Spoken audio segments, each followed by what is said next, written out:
What? Okay. What? Okay, good evening, everyone. They changed the word. This is a regular meeting of the Jersey City Municipal Council. Today's Thursday, November 14th, in the year 2019. We had a 6 p.m. scheduled start. I am silencing my phone. Oh, God. That's a huge hint for everyone. The time is 6:07 p.m. Can we have a roll call for the commencement of this meeting? Councilperson Ridley. Present. Prinzeri. Here. Bajiano. Yeah. Yun. Here. Physically. Solomon. Here. Robinson. Here. Rivera. Here. Waterman. And Lavara. Here. We all rise to observe a moment of silence in the memory of a Jersey City icon, Nicholas C. Fargo Sr., who passed away at the age of 98. He was the first ever director of public safety for the city of Jersey City. His son was the director of fire. His grandson's a fireman. 3 grandsons are firemen.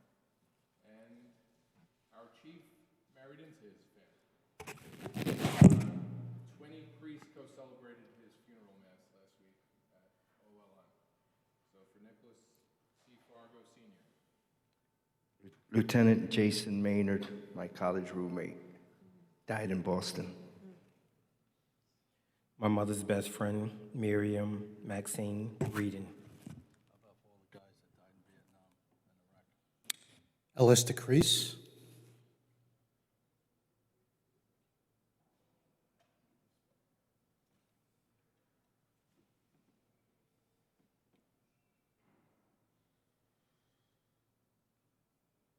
Please remain standing for a salute to the flag. I pledge allegiance to the flag of the United States of America and to the republic for which it stands, one nation, under God, indivisible, liberty and justice for all. Thank you very much. On behalf of the City Council, in accordance with the New Jersey Public Laws of 1975, Chapter 231, the Open Public Meetings Act, better known as the Sunshine Law, adequate notice of this meeting has been posted on the bulletin board of the first floor of City Hall and filed in the office of the city clerk. The schedule of meetings and caucuses for the Municipal Council for the calendar year 2019. In addition, at the time of its preparation, this agenda was similarly disseminated on Friday, the 8th of November, to the Mayor, Council, Business Administrator, and Jersey Journal, and the Jersey City Report, and the Jersey City Reporter, and the Jersey Journal, and posted on the World Wide Web. This isn't our normal night; it's a Thursday. Council members, I think we just have one resolution to add.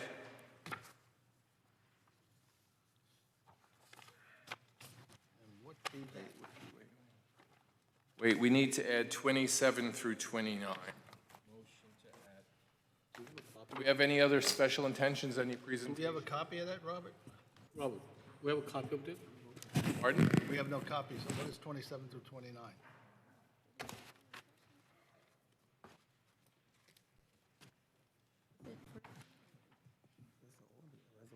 I will let you take a look at them. I don't know that there were copies were made for you, Councilman. I'll have to see a second. He's, It's on the computer. I don't use the computer.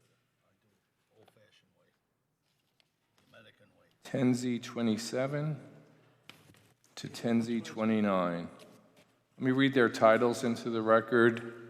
Or actually, they're on the printed agenda. Everyone has a printed agenda. We have a motion by Councilperson Rivera. Seconded by Prinzeri.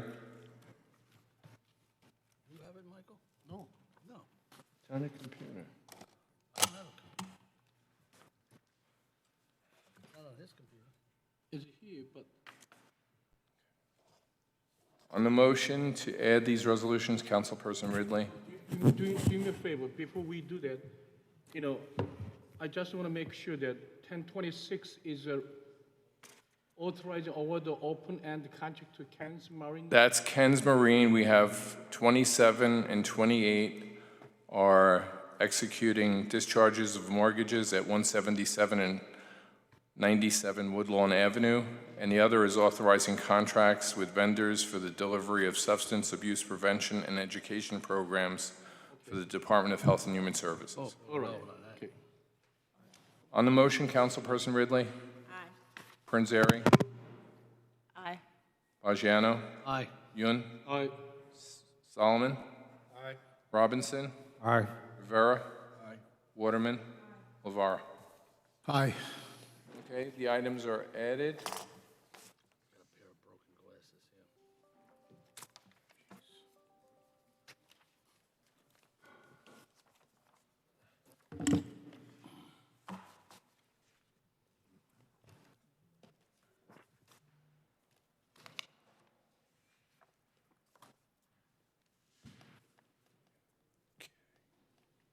All right, council members, we'll go right to the first reading ordinances. Two have been withdrawn. 3.1 is City Ordinance 19155. It's an ordinance rescinding Ordinance 16011 and terminating the tax exemption and financial agreement with 305 Westside Avenue Urban Renewal LLC. 3.2 is Ordinance 19156. It's withdrawn. That was withdrawn. 3.3, 19157 withdrawn. 3.4 is an ordinance banning the sale and/or distribution of electronic smoking devices that delivered flavored tobacco products. And what we should add, council members, to the agenda is 3.5. What the hell is And ordinance 3.5. So can you stick with the motion, Councilperson Rivera? This is for introduction? This will be for introduction. 3.5 was a late starter, and I neglected to add that to the resolutions. So will you make the motion, Councilman Rivera, to add it? Are we adding it right now, or what's the vote right now?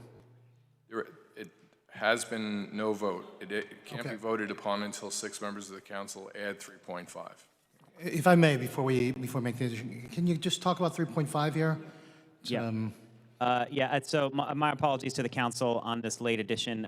It was, we had an administrative issue with the approvals of this, but the long story short about this ordinance is that it sets up a committee comprised of both members of the public, council members, and the mayor or his designee to oversee the census process in Jersey City. We hope to collaborate with the council on selecting people for this committee to make sure that we're doing a fair count. So now, can I ask a question? The Yeah. business owner- Councilman Yun. Yeah, thank you. Because when is that right? Okay, hold on a minute. All right, it's better. Okay. See, the appointment to committee members, just mayors appointed, they have no the consent required from the city council. Can we add to like some kind of at least courtesy consent from by city council? Can we do that? Yeah? Yes or no? If the council wishes, we can add that in. Yeah. It's like a courtesy, you know what I'm saying, you know? So we would submit, so to clarify, we would submit the list of everyone we are wishing to appoint to this committee in a separate resolution, right? I don't think so, because This is an ordinance, correct? this is ordinance, so it's not a big change, you know what I'm saying? Just add it to ordinance with just one word, you know, may appoint that, but with the consent of the city council. That's Yeah, all. we can do that. Yeah. We would have to amend this ordinance right now, Robert? Robert? Yeah. You want to add language to this ordinance now? Before we make any formal additions, I just want some clarification. So it suggests that in D, item D, under 3-141, that there are 2 members of the council appointed by the mayor. Then in E, in selecting those members of the public who shall serve in the committee, the mayor shall, to the extent possible, appoint members who represent the cultural, ethnic, and linguistic diversity of the communities within the city of Jersey City, including to the extent feasible, members representing, and then Jersey City Council. So E is just still remains 2 members under E, correct? Can you repeat that question? Sorry. Essentially, is it just 2 members of the city council on this? Yeah. It's a 10-person committee, 2 members of the council, 6 members of the public, 1 from each ward, and then the mayor. Danny, take care. So I'm going to be very clear about this. I already had this long conversation with Keith Donath about this in terms of the politicization of the census in that sense, and it's unacceptable to me that the mayor will be able to select 2 council members. This should be a unified effort, just like we had all the mayors in attendance, and every member of the city council should be able to participate in some way directly on this. And as you break this all down and you talk about hard-to-count communities, I've shared with Keith the idea that hard-to-count communities includes, by census best practices and so forth, the homeless, LGBTQ, disabled, undocumented immigrants, non-English speakers, young children, people who are not literate, racial and ethnic minorities, people not living in traditional housing, etc. We are the most diverse city in the entire nation. When I was having conversations with Keith Donath, we were talking about at one point a 21-member complete count committee, and even looking at expanding beyond that. And the idea that this committee itself will then make determinations on funding for the city with regard to our census activities is, I think the council should be have more engagement and more, if they choose to be, whatever the council members want to do. But for my part, I do want to be engaged, and I'm clear I'm not going to be one of those members that the mayor is going to select. So I'm not going to leave that to choice and selection, because I do think this is, like, again, one of those issues that, damn the politics, like we all need to be able to make sure that we have a seat at the table on this.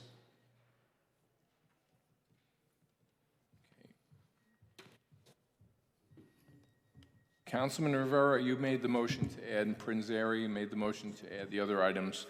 Will you keep your motion in second and allow me to just take a vote to add 3.5? Yes. Councilperson Ridley? Just adding 3.5. Prinzary? Aye. Baggiano? Aye. Yun? Solomon? You didn't vote. No. Okay, after vote, we're gonna, okay, then aye. Solomon? It's sort of 6 1/2 dozen of the other, but I'll vote aye for adding it to the agenda. Robinson? I truly believe what the council president said is right, that this is a big task at hand, but hopefully we can get to change some of this wording because I know I want to be a part of helping count, the census. I'll vote aye to add it to the agenda, but just to add it. Rivera? Aye. Waterman? Lavara? Voting aye to add to the agenda. That's just to add it to the agenda. So we're voting on, council members, 3.1,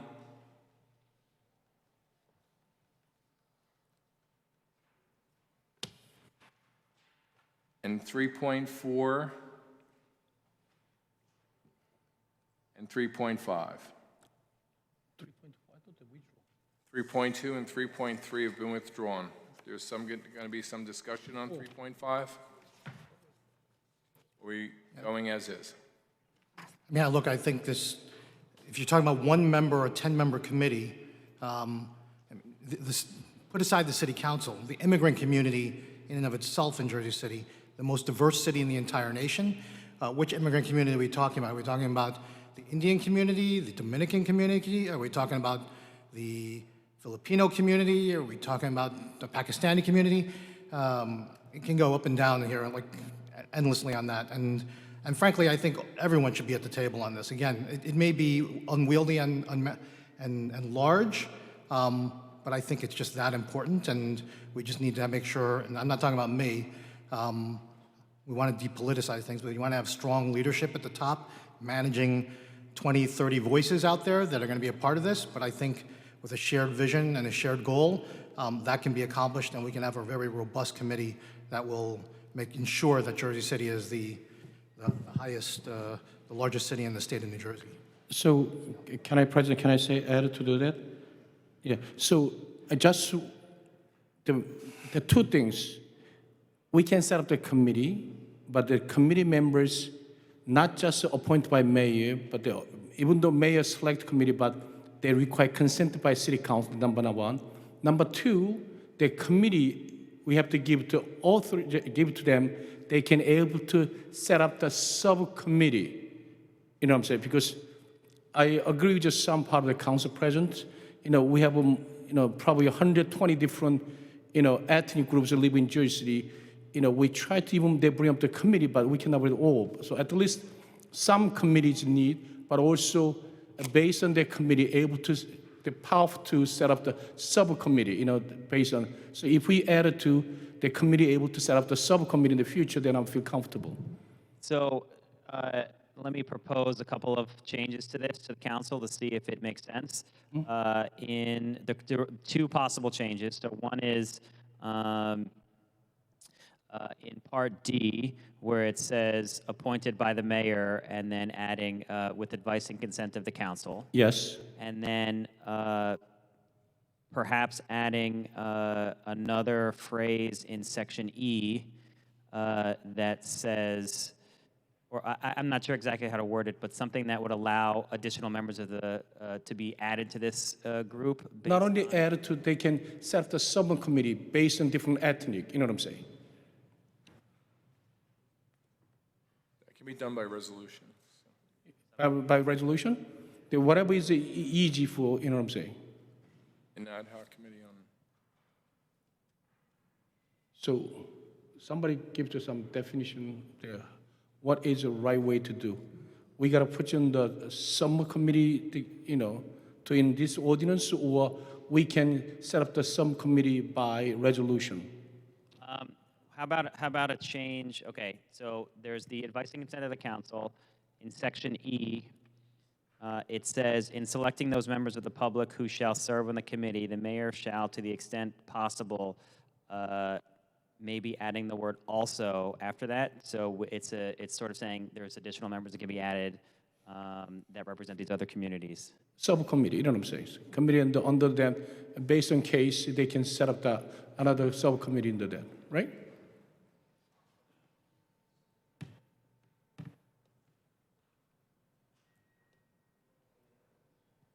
We would do the subcommittees by resolution afterwards. Okay. We could do that. All right, so we just make sure that every ethnic group able to participate in that 2020 census. So that's what we're looking for. That's what. And then the subcommittees could more specifically address those different populations. Right. Yeah, we could do that. Okay. Okay. Good. Okay, so we can vote on as is? Yes. Okay. Gotta add the advice and consent of council piece right now, right? Yeah. Yes. Okay, 3.1 through 3.1, 3.4, and 3.5. Councilperson Ridley.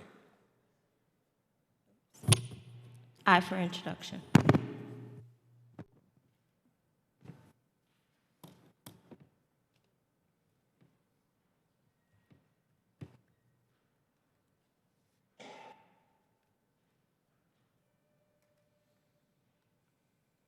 Sorry, guys.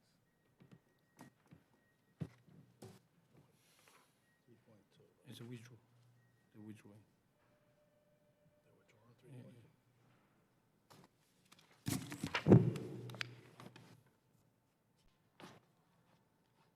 Nzeri. Aye for introduction. Bajiano. Aye for introduction. Gunn.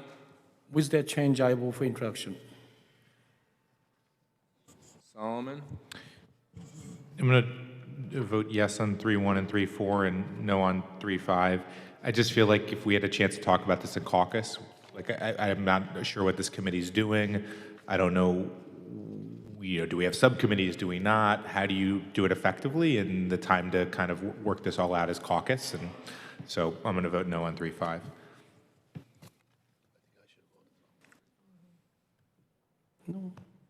Councilperson Robinson? Aye for introduction. Councilperson Rivera? Aye for introduction. Councilperson Waterman? Aye for introduction. President? I'll echo Councilman Solomon's remarks on 3.5.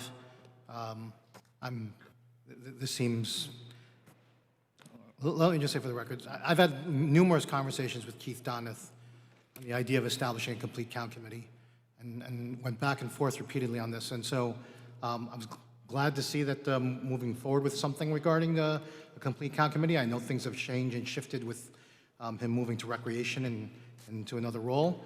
But this is so far from where those conversations were that I can't in good conscience vote for it. So I vote no on 3.5 and aye on the 3.1 and 3.4.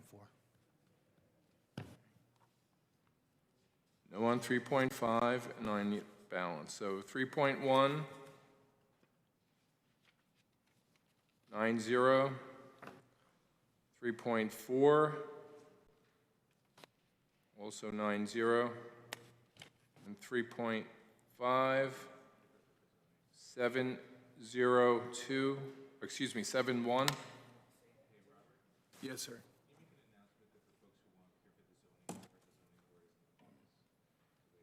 If there's anyone here for the zoning board meeting, it's in the council caucus room across the hall. If you're here for the zoning ordinance, it's in the corner room off the hall. So 3.5 is 7-2, not 7-0-2. So that's it with first reading ordinances. Can I have a motion by Councilman Solomon to move 4.1 and 4.2 To 2021, no, I'm joking. So I make a motion to to the, defer 4.1, 4.2 to the December 4th meeting. Second.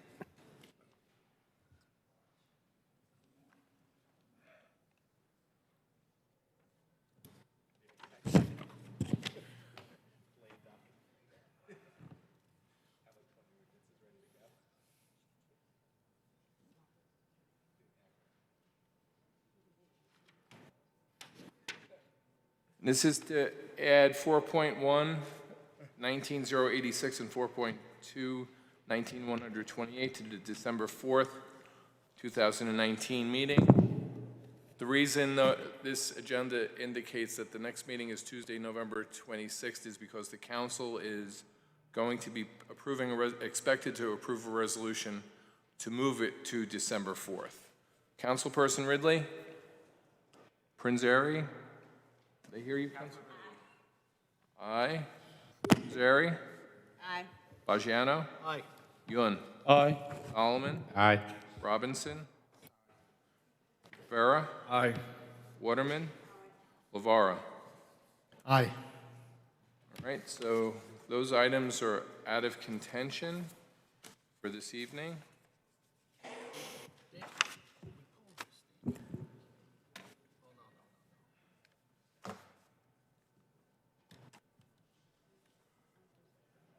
We're on to item 4.3.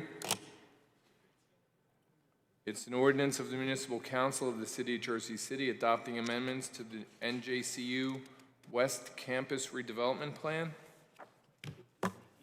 Yvonne Bolser. I think this is now the time to add in particular items about the college because of what they did to A. Harry Moore School. The fact that we had parents there not being aware of what is going on with the school. They were being, it was all kind of promises. The parent says one thing, the college is something else. And I think that we have to hold the college accountable for how they treated the A. Harry Moore School and the children being shuffled around. Now, I know that's not specifically about this, but The only time you can address the college for their responsibility is when something comes before them in that aspect. We need to help those parents. And by the way, I do not have any children or any relatives who attend A. Harry Moore, but I know people that have children there, and I know how the difficulty they have wondering what's going to happen and being told one thing by the college and later on being told something else. They're not working with the parents. That's my only comment. This is your time to get something from the college for A. Harry Moore School. Thank you. Yvonne, I just want to say that we did wait when the initial articles came out about A. Harry Moore. We waited on this project. We also waited on certain things at Metro Field. And then I requested a meeting with the president. We met with the president. We met with members of the school to specifically discuss A. Harry Moore. And the only reason that they were moved was because the ceiling fell, which isn't in JCU's responsibility. But we do have a follow-up meeting to make sure that they're following up on everything that they said they were going to do, and that Jersey City Public Schools are following up on their end of the bargain. That's scheduled for next month, I believe the first week of next month, first or second week of next month. Thank you.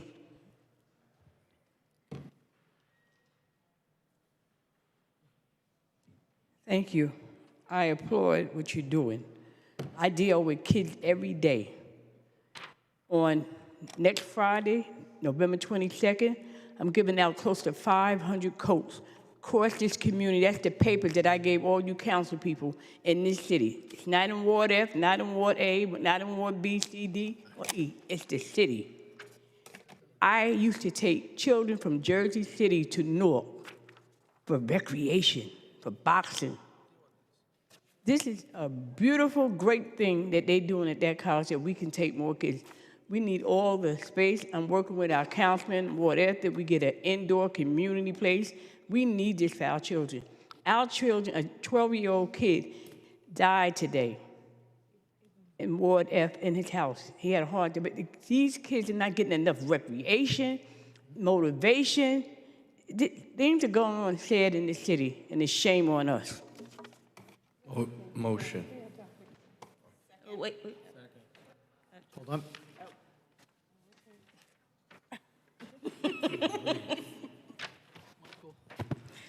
Going too fast. You're going too slow. Oh, never go too slow.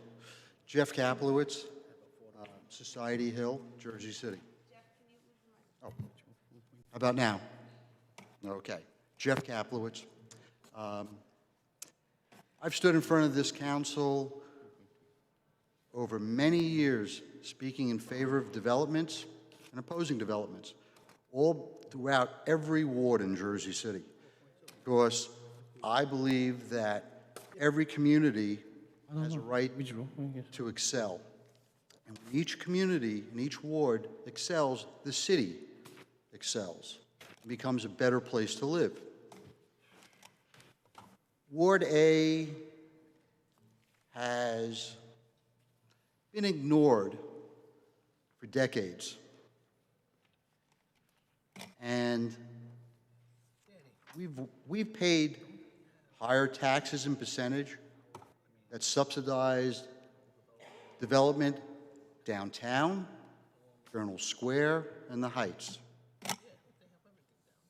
But we stood by. Great neighborhoods in Ward A. True, longtime resident neighborhoods.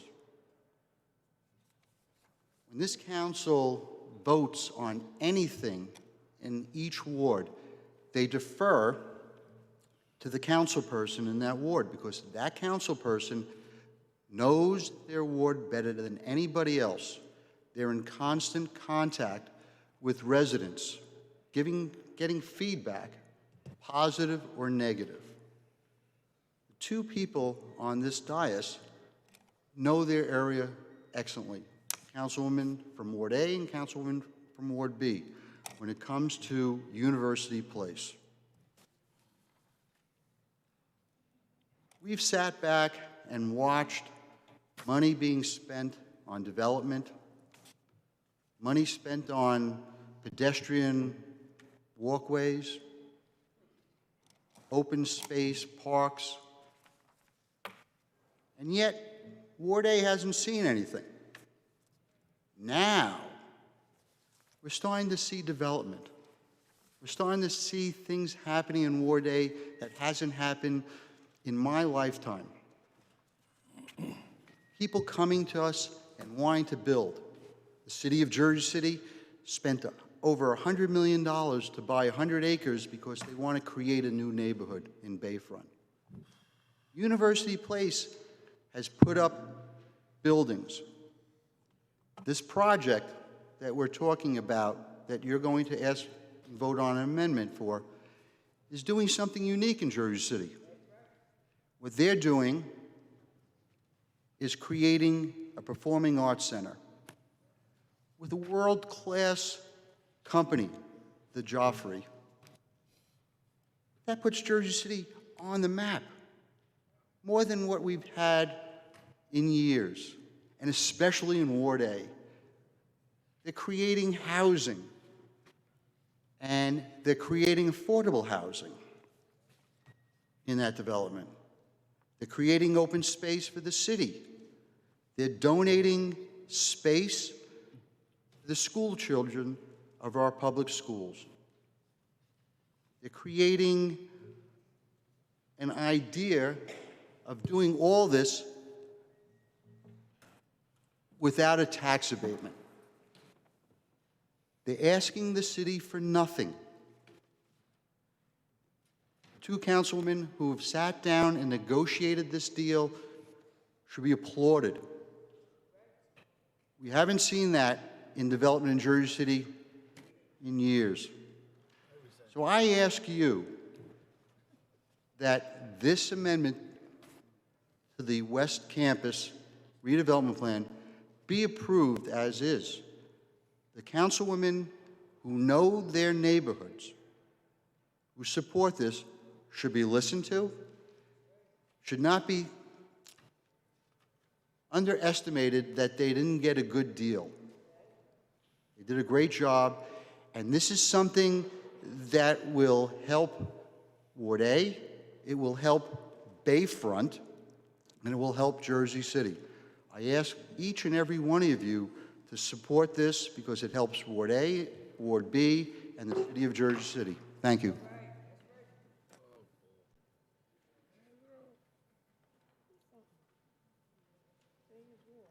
Good evening. My name is Pedro Figueroa. I was born in Ward F, but now I'm a resident of Ward A.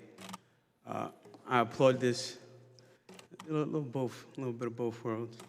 I'm asking the council to vote yes on this project. Like Jeff said, they're not asking for any abatements, and they're giving back to the community. When I look outside my window, sometimes I see a group of 20 kids just hanging out in the streets. Sometimes I wonder, what could they be doing if there was something that they could do in the community? And that's important, especially someone that grew up in that neighborhood in Ward F, now in Ward A. Something for us to do is very important, especially for the youth, especially when they're not asking for anything from the city and they're giving. I think that's important. I normally would never back any developer, that's just me, but this project means a lot. It would be revitalizing the entire area of Ward A, especially giving something for the youth. So, thank you. Okay, this is a public hearing on the ordinance. Second. Motion by Councilman Robinson. I think Councilperson Waterman got the second. Am I correct?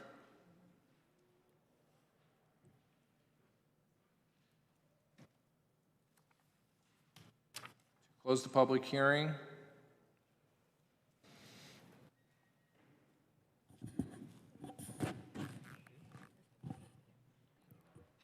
Councilperson Ridley. Aye. Quinzeri. Aye. Bajano. Yun. Aye. Solomon. Aye. Rivera. Aye. Waterman. Vara. Aye. He skipped everybody. Sure. Everybody, yes. I love you. I as well. You skipped. It was all skipped.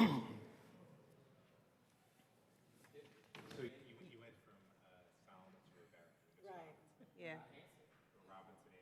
That's what, okay. Thank you, sorry. James, it's not skip up, because not necessary to ask. He knows the answer already. He knows the answer, yes.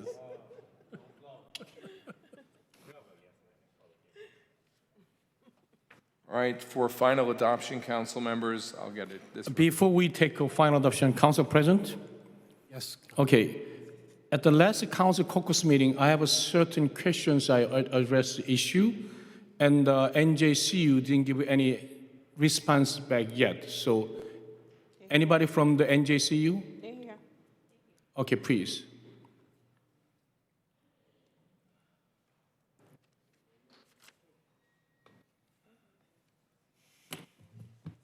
Good evening. Jennifer Mazawey, Mazawey, with the law firm Genova Burns, on behalf of NJCU. Yes. The first things I'm asking that the last time, they have what kind of, they have like a 3.84 acre land located West Campus. And I asked them what kind of price this NJCU sold that the land to developer. I don't even recall that being a question at the caucus meeting, but Okay. it is a question. So then next occasion I asked them, they only provide less than 7% affordable housing units. And I asked them, there any plan to change, increase affordable housing units? That's correct. You did Okay. ask that question, absolutely. Yes. So then answer that for me. Sure. We did return to the developer. We discussed these concerns that the councilman raised. The developer did look into, I think some of the suggestions were to potentially add additional units at a later time. And honestly and frankly, the idea of doing that is just too speculative at this point. And the developer could not add any additional units and couldn't make a guarantee to add units later on. Okay. So the so then 24 units is what's proposed. I think this is opportunity to people of Jersey aware that what's going on that deal. Let me repeat what I said at the council caucus meeting. NJCU owned 3.84 acre.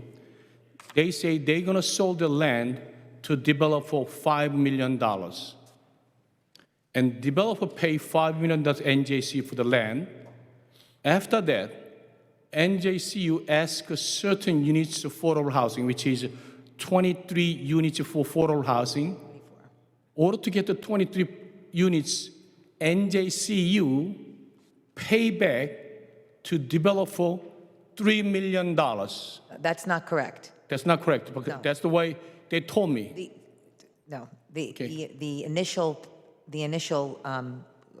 purchase price was $8 million. That $8 million got reduced to $5 million. $8 million, $8 million. which was reduced to $5 million to support those 24 affordable units. So they sold $8 million. And how much they pay back to the developer for the affordable It's housing? not payback. It's not a payment. It was a reduction in the purchase price to help support the inclusion of the affordable What housing. kind of deduction was it? How much? $3 million from $8 million to $3 $5 million. Okay. So in other words, they sell their 3.84 acres for $5 million, correct? Correct. Okay. So now,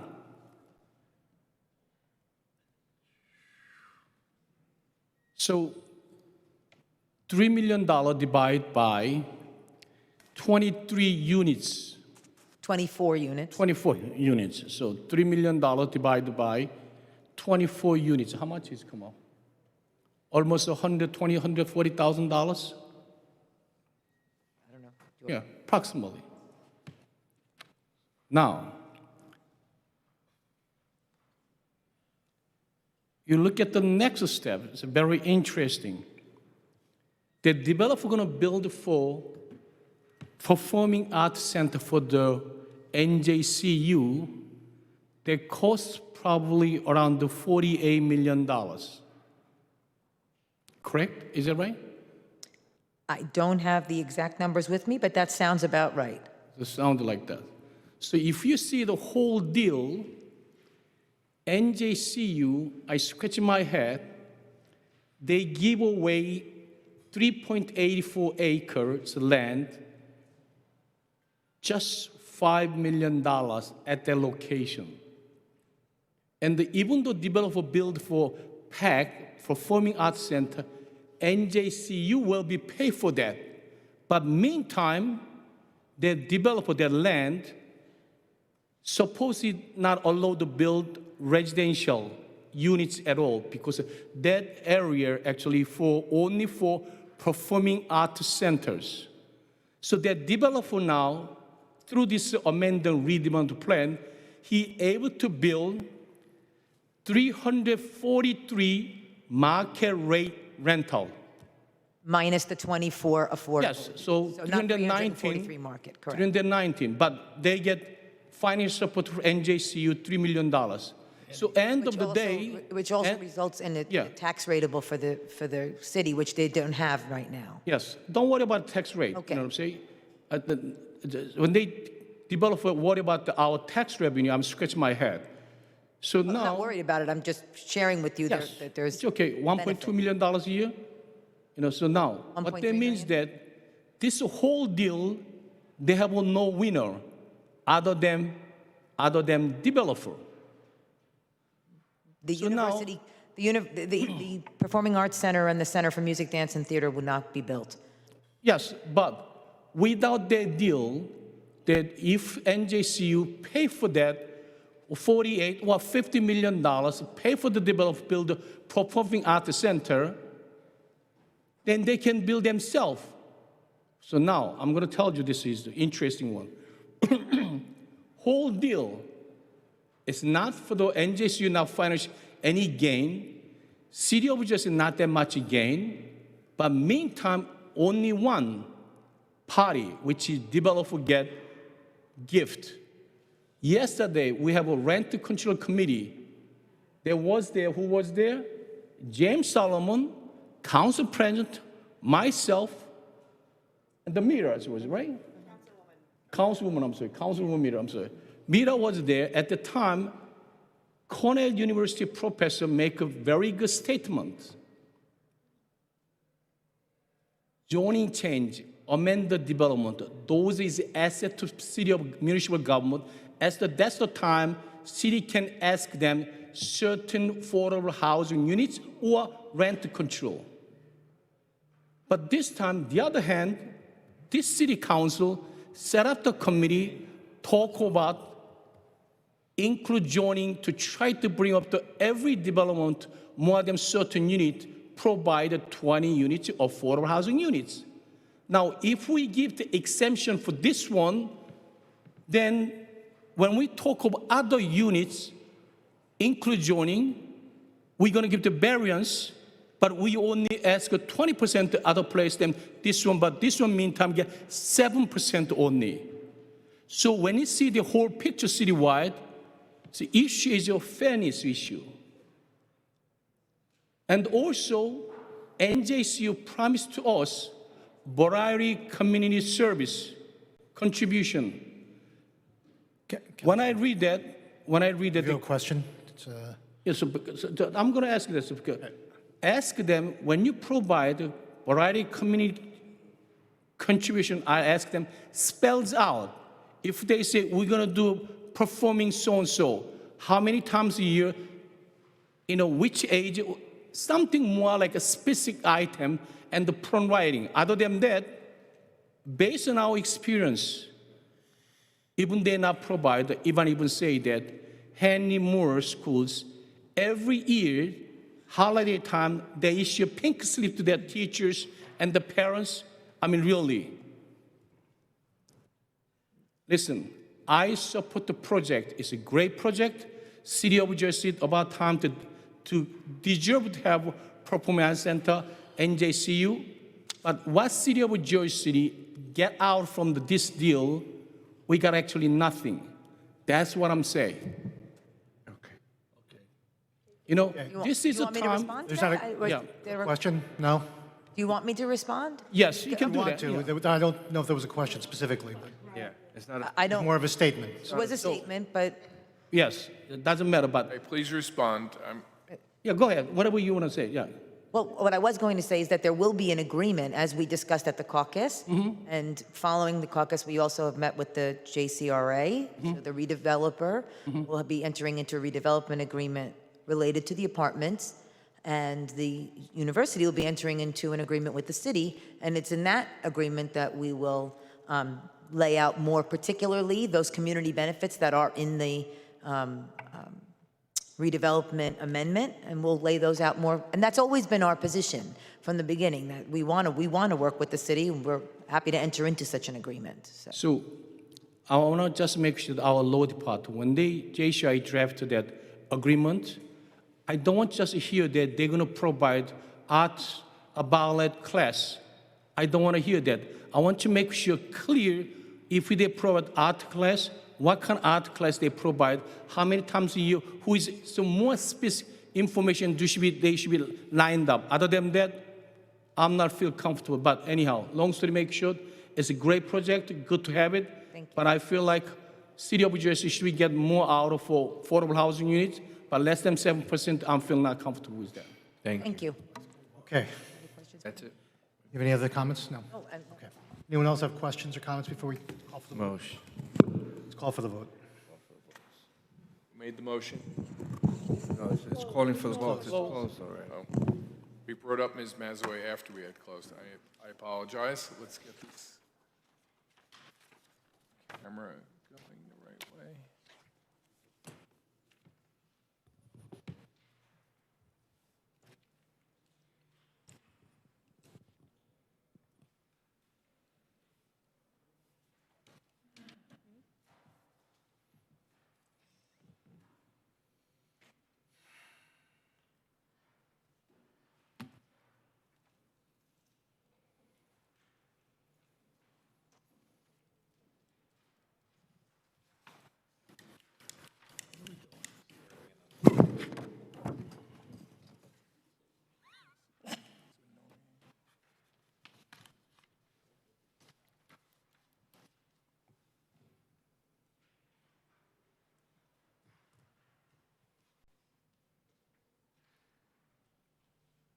Council members, for final adoption of City Ordinance 19-146, item 4.3. The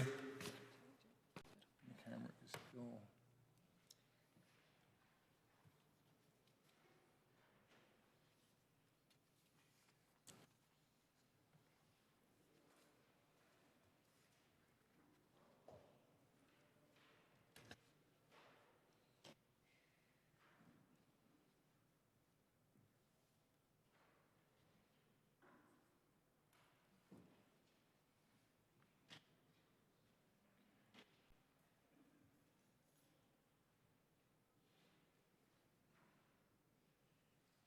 Councilperson Ridley? Okay, I'll try to be brief. I know we've been on this for a while. This project is, of course, very important to me as the councilperson for Ward A. It's very important to the residents that live there and the city as a whole. There are certain things that Councilman Young and I disagree on. I think we both agree, as he said, that this is a good project. I know he made some points saying that he feels it's unfair because we're pushing for 20% affordable throughout the city. But we can't hold someone to a law that we haven't passed yet. We're still working on inclusionary zoning, and that's our fault for not having done that already. So I think that we all have a goal to work towards that, and we should still be working towards that. But we can't hold that over people's heads if we haven't done our due diligence yet in that sector. The other thing I would say is currently that redevelopment plan calls for larger buildings to front West Side Avenue, and they have not built tall buildings on West Side, and I think the general consensus of the residents and most of us here would agree that we would rather not have a big building towering over West Side, and it makes more sense for it to go to the center of the project and become an anchor. And he's correct. Currently, that area is zoned for a school building that would not generate any taxes. And now we're putting a building there that would add taxes back to our tax roll in this city, which is important. I'll also say that in regards to affordable housing, and I want to be clear that yes, I asked for these affordable units, and I'm not against affordable housing, but we have this, seems like a scare tactic that I see go on, where we're saying we need more affordable housing. You're going to lose your home. You need more affordable housing. There's a tale of two cities. But you don't reduce the tale of two cities by adding tons of affordable housing in the already most affordable area of the city. All you do is enlarge that tale of two cities. So we'd like to see more affordable throughout the city. Doesn't mean that I'm not going to fight for some affordable units where we are. Clearly, I asked for them in this project. But I think we need to stop saying that, because that doesn't help get rid of the issue that we have here in Jersey City by stuffing all the affordable in the southern end of the city. So we asked for the affordable, we have that. We asked for them to meet with Jersey City Public Schools, Jersey City Recreation, they've done that. We've asked for, we have a community plaza that's being given back. We've asked for a community space inside the Performing Arts Center, for community theater groups to perform, for community meetings, et cetera. So far, everything we've asked for, they've agreed to, and it's going in a legally binding RDA agreement with the developer and with NJCU. So lastly, what I would say is, we all know that we don't really have an anchor project right now, or a building or an attraction in Ward A. I don't think we've really had anything since Roosevelt Stadium. Not saying this Performing Arts Center is Roosevelt Stadium, but let us start somewhere. The rest of the city has developed, and we need something of our own on that side of the city. And I think that this project, it's been moving at a steady pace, the entire project, University Place. I think this is going to take it a step up, and this is also going to help us with the projects that we've already spent a bunch of money on across the street, Bayfront. We need to start somewhere, and we have to activate that area, and I think that this is a good step in that direction. So with that, I vote aye. Councilperson Prinzary. Just a few more things to add on this project as it abuts the southern end of Ward B. It was great to work with the councilwoman on this, and I think that the asks were listened to by the developer and the university, and we got some really great things for all of our residents. We're putting a ratable on the base, which is something that wasn't going to go, so I think to say that the city's not getting anything out of it is wrong. And I think that you also need to think about some of the things that we're going to be getting as a city that you can't really put a dollar amount on. We're getting a world-class dance company coming to Jersey City. That is going to bring additional economic development to Ward A, Ward B, and the surrounding areas. That means jobs for our residents. That means exposure to dance companies that our children might not have. It's going to bring recreation programs, again, showing them different possibilities. And I think that the fact that there was no affordable in this project before is a great place to start with what we're getting now. And I echo the councilwoman's sentiment that you can't put all the affordable in one part of the city, because that doesn't help. And with this, you get a really great mix of benefits to the community. You'll also have space for local nonprofits and community groups to hold their own performances and programming. And as somebody who knows doing something on a shoestring budget, again, that is invaluable. So with that, I happily vote yes.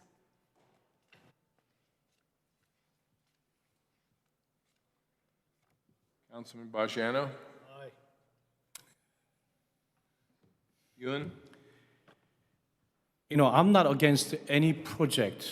I support the project. This is a great project.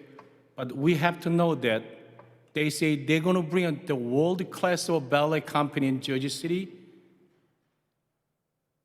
Did anybody see the documentation?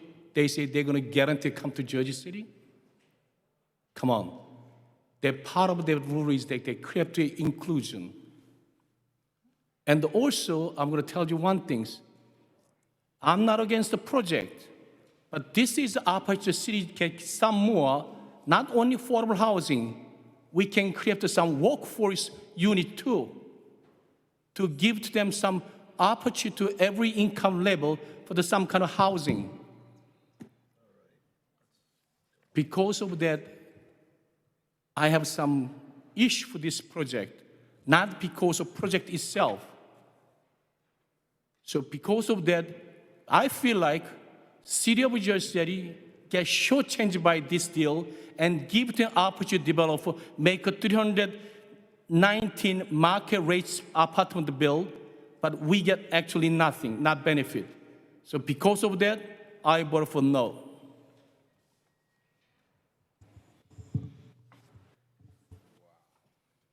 Councilman Solomon? Due to my adjunct professorship at NJCU, I have to abstain. Can I be a professor?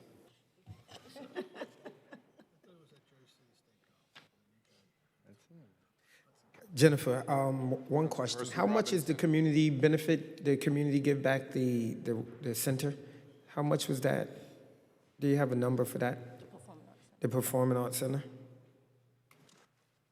The cost to construct the Performing Arts Center, I do believe, is about $48 million. $48 million to construct the Performing Arts Center? And the Center for Music, Dance, and Theater, because this is, it's both a Performing Arts Center, but then also a place to house the Joffrey Ballet and the classes and the coursework for our theater and music and arts programs. But just to be clear, that's being paid for by the university. Yes, it's not built for the people of Jersey City, built for university. That's That not what I wasn't the meant. question, though. I'm saying it was paid for by the university. Yeah, paid by university. It's for the people of Jersey City. Yeah, ultimately, so, but just to be clear, the developer Is fronting the money. and the developer maintains all of the construction risk. So Understood. nothing gets paid until the center is complete. Yep. Thank you.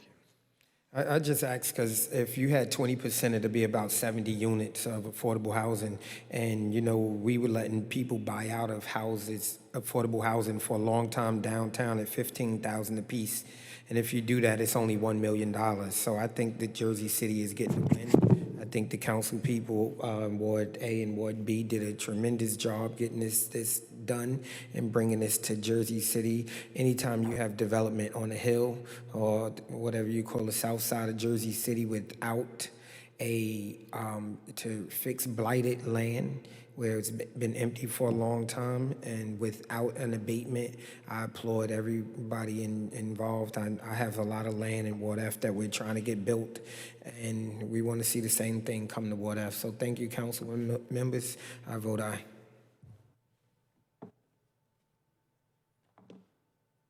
Councilperson Rivera?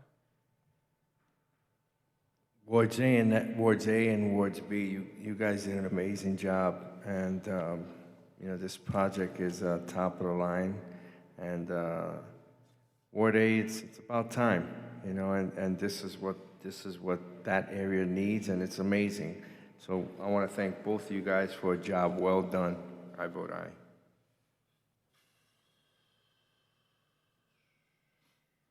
Councilperson Waterman? I think you guys did a great job. When you deal with affordable housing, the only way you can start conquering it is adding to it. Now, our whole goal is to get to 20%, but you don't turn down 7%, you don't turn down 10% because people are in need. And so, at first, there was no affordable units in this project at all. So for the council people to negotiate to get some included, to me, that's a plus. It really is. That's the only way you start dealing with affordable housing. Start adding to it. And so I think you did a terrific job. With that, I vote aye. President? So a couple of things before. There was some information requested that wasn't provided, as I think back in that caucus, the leasing information on the first couple of phases in terms of what the rents were and how much was rented out and so forth around that. I'd still like to get that information. Obviously, it's too late right now, but it won't necessarily impact my vote here. So let me start by, this is what, the fourth phase of a development of the NJCU West Campus, right? So So there have been a number of developments that have been completed already by NJCU, which I voted for tax abatements and for those developments, which myself and some of my colleagues here did as well. And we did so, and I did so as well, very supportively. We talked about the idea that these were a catalytic, transformative project for the west side of Jersey City, for the south side in that respect. And that was true then, and stand by that in that regard. The one thing I will say for those original projects, and it's probably a distinction and a difference between this and those projects, and it's a difference, which is those were P3 projects. Yeah. And those are projects, all those projects, the property still remains the property of the university, right? It's a distinction between the two, right? So they are leasing those properties out to developers. In those cases, the university is making out with ongoing lease payments over the 30 years of their lease with that. We get a tax abatement with tax revenue. The fact that it's already owned by the university, we don't really actually legally have the authority to they could have built 20 stories if they wanted to, and we couldn't have stopped it at that point, although as a courtesy, they went through the review process and all of that thing in order to try to accommodate us, in part because we were looking to award abatements to the private partner there who was going to develop the property in those cases. So in that case, it was a public-private partnership that ended up with everybody kind of winning in that respect. The difference here is that the university is selling the property to the developer, and so has to be evaluated slightly differently in that regard because the developer is actually getting to acquire it. So the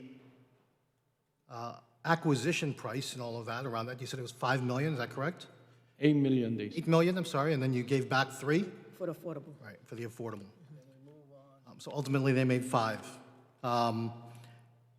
What wasn't brought up, and I think to the Councilman Yun's point about that, is that the construction cost and the risk, as was pointed out, is $48 million, 48.5, and then the actual sale price for the university is going to acquire it once it's all completed is in the realm of 48.5 million, right? Around there. That's the purchase price. What ends up there is that if this was still university land and the university was responsible for building it, as the councilman pointed out, that would actually come out to 61 million. And the difference being is that it's going to be prevailing wage because if it's still state property, they have to abide by state laws, and state laws require prevailing wage paying heftier wages for the construction costs, for the labor costs. So that's a $13 million savings to the university in that regard because the university is financing the construction itself of that performing arts center. And so that wasn't necessarily discussed or talked about, but that's factored in as a cost. That's $13 million savings to a university that educates our children, I say our children, our young adults, really, in Jersey City as well as the county and the state, but large many of them coming from Jersey City. Give me a second, Rich. Everything, it was said, everything we asked, they've given, and so NJCU has been very helpful in working to try to get that done, and the council people who worked on this have worked hand in hand with them. For me, the question is, did we ask for everything that we could get?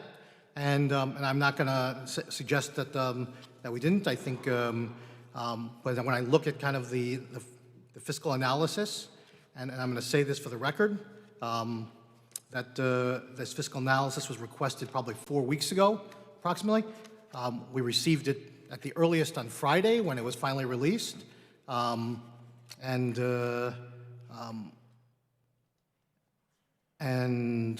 that fiscal analysis talks about, again, that kind of Section 31. I don't know necessarily that I agree with kind of the premises around which they make their fiscal comparison, but I'm not gonna go into those points directly at this point in the dialogue here. I also say that I asked for, after Monday's caucus and having reviewed the fiscal analysis, I asked our fiscal analysts to provide the Excel spreadsheets and documentation so I could check out the assumptions behind some of the purchase cost and things of that nature, and how that was all factored into the, I know this is all very pedantic and boring in many ways, but what we've been trying to do here, and we've talked about the inclusionary zoning ordinance, is the idea of trying to figure out what works. And so one thing that's come up for folks who, if you watch some of our inclusionary zoning meetings, is that one size does not fit all. Correct. So we've talked about that among the council people, and we've had experts and developers and other folks in the affordable housing development field who talked about it and saying one size does not fit all. The other thing I would say is that came up very much in our last meeting was the idea of tax abatements. And that if we shouldn't be taking tax abatements, I know it's a dirty word, I know it doesn't win me any points out there in political land, but in politics and in votes, but I will tell you that if we want to see affordable housing, and yes, we're seeing 7% here, or thereabouts, but if we wanted to see something more, we would, tax abatements would be a big plus on that side to make that a reality, and make this sort of project work, which includes all the other benefits that were discussed as well. So there's a give and take there. So if you take one benefit and other things like that, and you're not giving something, they're not getting something else in their financial analysis, then something else is given up. And so what's it going to be, and what's the cost going to be for Jersey City residents around that? Personally, for me, I'd prefer to see more affordable housing, although I'm not going to sneeze at the things that are being provided here and say, or disparage them, because there's a lot of good things inside of here. The last thing I just want to say and comment about is, as I said, the $48 million for $61 million. It's my understanding you're going to make a good faith effort here to do some responsible contracting language with our laborers and doing union labor. I'm going to ask, that it's going to be part of the redeveloper agreement process, is my understanding, and ask that the city and the redevelopment agency, and my colleagues who sit on the redevelopment agency, that you make sure that you ensure that we do get that responsible contracting language, and that our union brothers and sisters will get to see fair wages in this project. And I say that knowing that the developer in this, Claremont, who did the development in which we approved redevelopment plan zoning changes, complete opposite of this in many respects. That for the St. Lucie shelter, the same developer, Claremont, got a huge windfall out of that. I hope we hold their feet to the fire on this one. That being said, on balance with everything, although the numbers don't necessarily bear it out, although the numbers are not necessarily clear here in this analysis, in terms of financial numbers, I should say, for me. And I would like to see more clarity in that regard going forward. And I want to say just that's because we need to get better financial analysis in all of this. And so that being said, I still believe, as I said when we voted for the first three, that this is a catalyst for the area. It's going to be a catalyst for the west side and the south side and Bayfront that folks have already mentioned before. And so for that reason, I'm going to vote aye.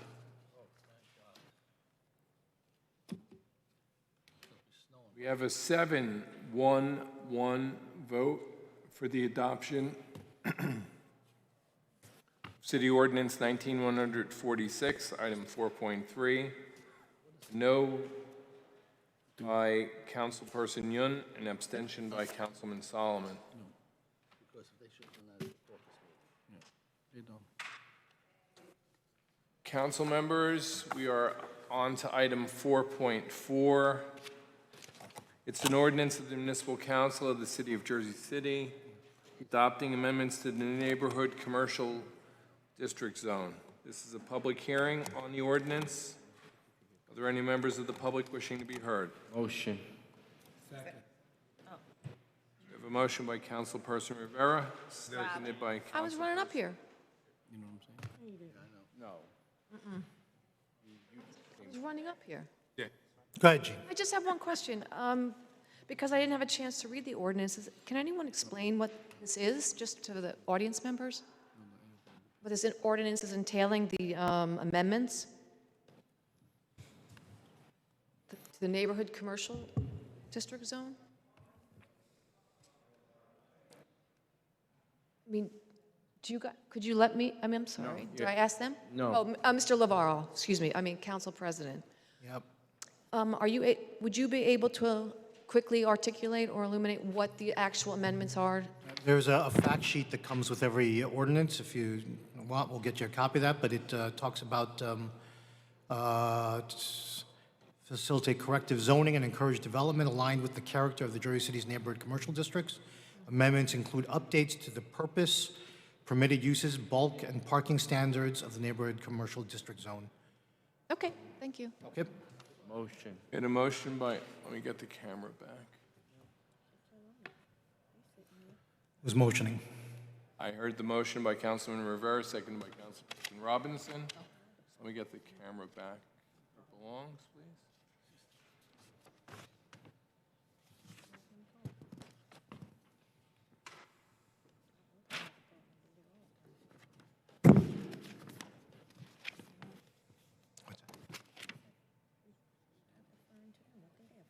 Are they here? Okay, to close the public hearing, Councilperson Ridley.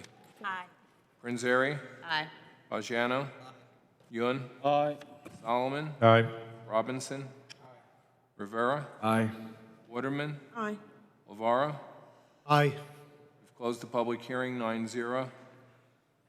For final adoption of City Ordinance 19-147, Councilperson Ridley. Aye. Prinzary. Aye. Bajano. Yun. I'm going to just ask a simple question to our law department. If we see the page 104, 345-45,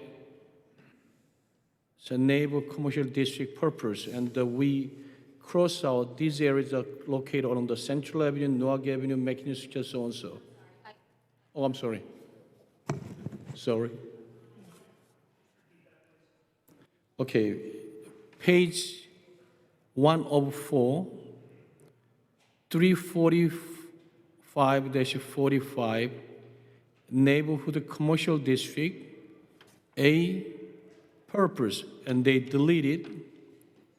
These areas are located among the Central Avenue, Newark Avenue, McKinney Square, West Side Avenue, Community Avenue, and the Low Kennedy Boulevard. That's the current NC zone. So if we cross out this one, then what happened? I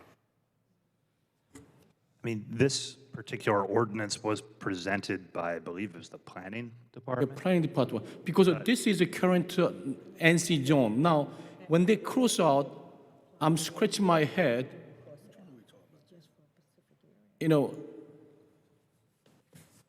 what is then anybody come to ask the planning department, what is NC? Then if we cross out all those NC area, how they going to expand to the NC area? I can't speak as to what the planning department's intent was. However, it would be speculative for me to assume what it would be, but by the assumption of it being struck out is that it would not limit the definition to those enumerated areas and would expand it to other similar areas. So expand means that everything's okay when we read it, but only my concern is that if you see page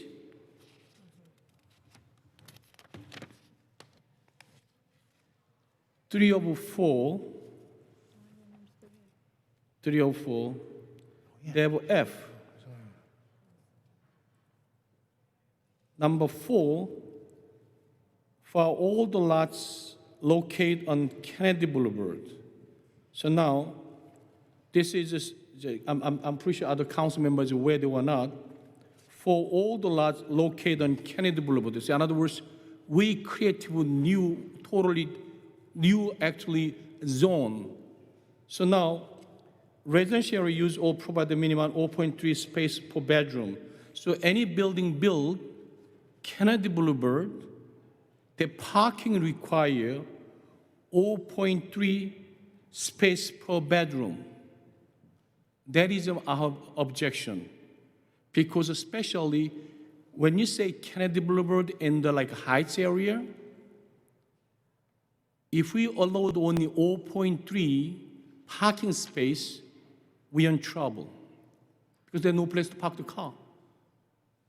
So I just want to make sure that this, oh, all right, good, thank you. All right.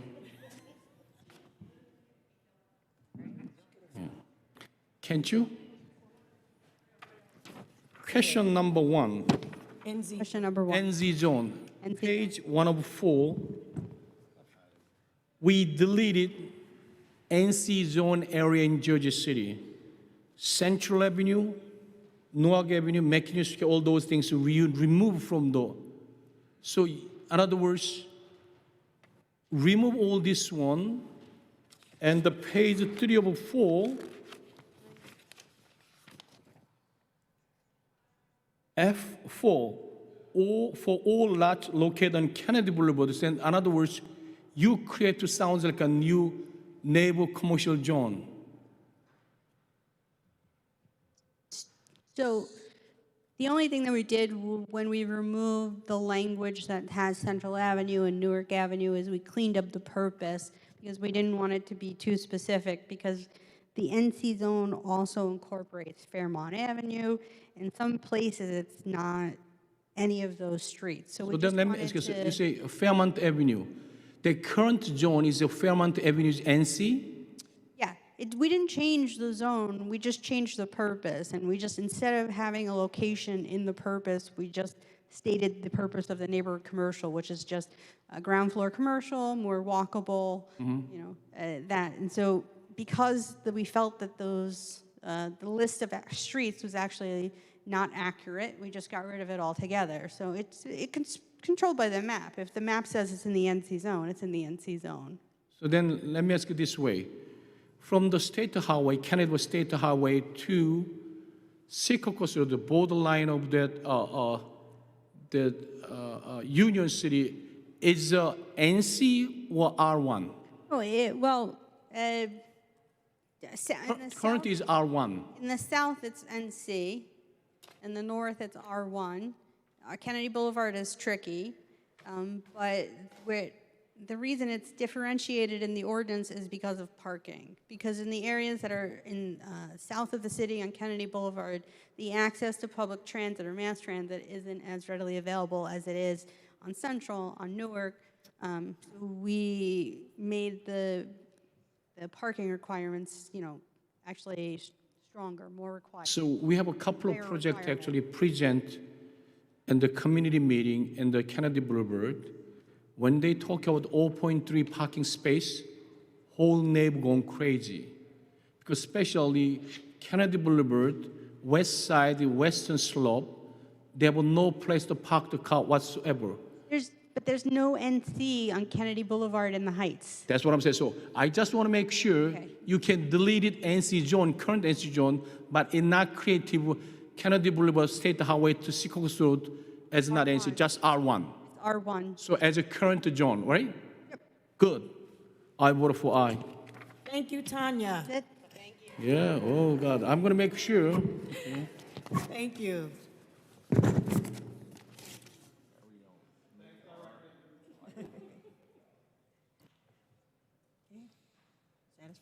Yeah, we have to. Hey, Councilman Solomon?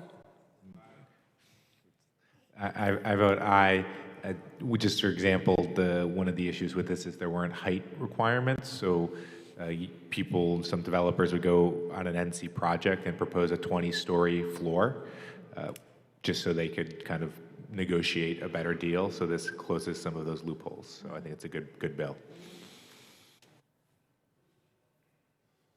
Councilman Robinson? Aye. Rivera? Stepped away. Waterman? Aye. President? Okay, we have an 8-0 vote with Councilman Rivera out of the room.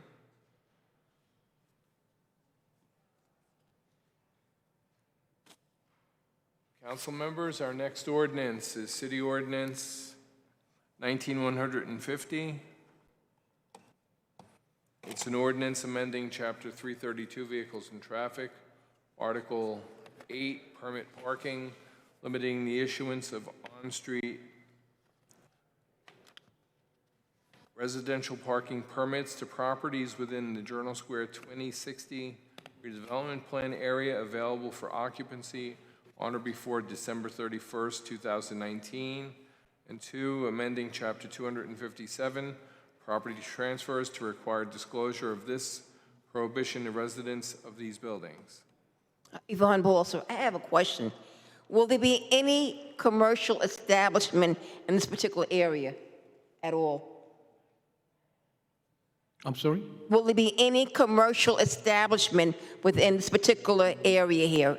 I know it says residential parking, but will you have, within this particular 2060 zone, will there be any doctors, lawyers, or dentists within that zone? Okay, so if I want to patronize that business, I'm not taking a bike. I like to know whether or not there's parking for people, because I realize the city is tightening up everything and there's going to be no parking. But if you're going to have commercial space, then please have some spaces for the patrons. Because I'll tell you right now, if by chance I have to go to a new doctor, whatever it is, I'm going to make sure there's parking, or he may be the best doctor in Jersey City. If there's no parking there, I'm not going. I mean, that's how it is. You can't, I mean, as it is right now, my husband and I play this little game where I jump out and get something, and he stays in the car, and, because you can't find parking. So we end up burning gas, destroying the environment because there is no parking. So it really takes two people to do something. So if my dentist tell me, oh, I'm going to relocate and open up a place in Journal Square, can we go there and park? It's a great concern. You know what, Council President? Can I explain to that? The commercial building parking regulated by, we passed ordinance, neighbor commercial. This is control. And this one, we only talking about residential parking. I understand that, but... So you talking about the commercial parking, actually, we just passed that. This one tells you if we have a commercial space more than 5,000 square feet and so on, so then you guys require so much parking space, it's here. So will there be parking for, because that is, Journal Square has always been a commercial space. When I was a child living in Hoboken, a little kid, and my mother took me to Journal Square, it was always commercial space. I mean, it was that. So for people who know this, I want to be able to make sure that if I want to go to a doctor or lawyer or a dentist or something else like that, or maybe someone has I can get a blood test there.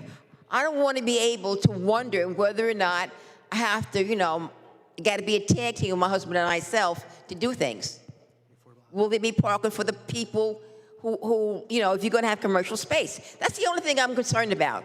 Because if not, you're not going to have people patronize those businesses. I'm going to be very honest. You're not going to have people patronize those businesses. And I kind of feel bad that I have to go to other places outside of Jersey City because of that particular fact. But I do. So I just think that when you do these things, and if you're doing, well, everyone's going to have a bike. No, I'm not going to get a bike at my age. I'm not. And even if I was much younger, in this very cold weather, when it's icing and raining and snowing, I still would not take a bike to go to these places. So I just think that there is we live in this ideal world where people's going to be taking bikes, and the reality is they don't. And I just want to make sure that these commercial spaces do not fail because you decided not to put in enough parking for the people to patronize them. That's all I have to say. Because if not, I will take my money and patronize a place outside of Jersey City, unfortunately. Thank you very much. Thank you. This is a public hearing. Any members of the public wishing to be heard? Come on up, sir. Forward, sir. My name is Hugh Sweeney. I live on 2nd Street. I'm next door at a meeting, but I heard that this was about parking. I have a suggestion. I'll be 30 seconds. I have a suggestion to maybe alleviate downtown parking. This is not downtown parking, sir. To alleviate parking in the city. Give homeowners a... Go ahead, sir, please. Right, go ahead. Go ahead, continue. Oh, I'm sorry. Give homeowners some sort of a tax break if they park in Newport. Newport is almost always empty, especially on the top level, except around Christmas time. And the city could work out a deal with Newport about that. Downtown people would then, some of them would park on Newport, and that would alleviate parking downtown. Thank you. Thank you. Has anybody mentioned that before?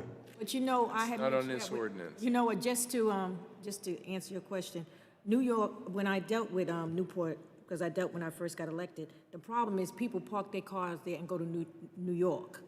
And so that was a serious issue. Well, it could be Jersey City residents could have a sticker on their car, and they're the ones who are allowed, which are allowed. Good idea, though. It's something to talk about. I do. You got to find parking. Thank you. This is a public hearing. Any members of the public wishing to be heard? Motion. Oh, sir, did you want to speak on this ordinance? No, just this particular ordinance. Okay. Motion. Second. We have a motion by the council president.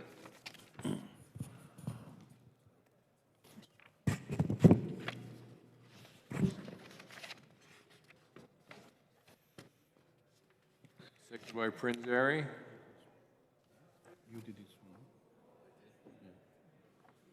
On the motion, Councilperson Ridley to close. To close, Councilperson Ridley? Ridley? Aye. Prince Airy. Aye.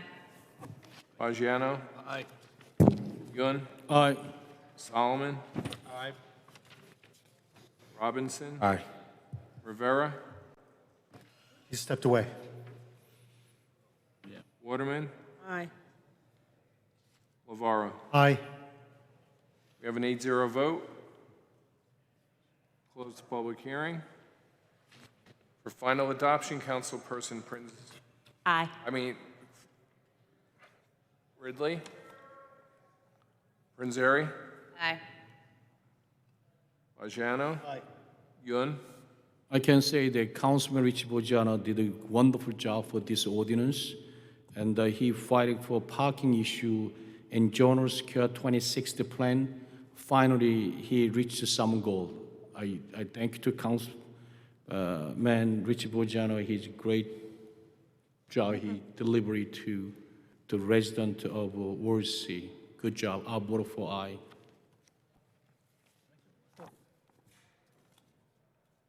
Councilman Solomon. Aye. Robinson. Rivera.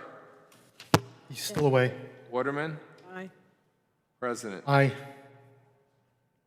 Okay, with Councilman Rivera out of the room, we have an 8-0 for ordinance 19-150, item 4.5. 4.6. Ordinance amending Chapter 287, Solid Waste, Article 1, Storage, Collection, and Disposal, Section 8, Refuse receptacles, approved containers and plastic bags, to allow property owners or their agents to obtain a permit to place refuse receptacles on the curb on the day before the collection, earlier than 7 p.m. but not before 4 p.m. It's a public hearing on the ordinance. Are there any members of the public wishing to be heard? Motion. We have a motion by Councilperson Prince Airy, seconded by Councilperson Robinson.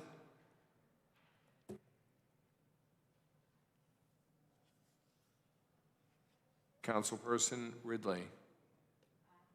Prince Airy. Aye. Fagiano. Aye. Yun. Aye. Solomon? Aye. Robinson? Aye. Councilman Rivera still out of the room? Waterman? Aye. Lavara? Aye. Close the public hearing, 8-0. For final adoption,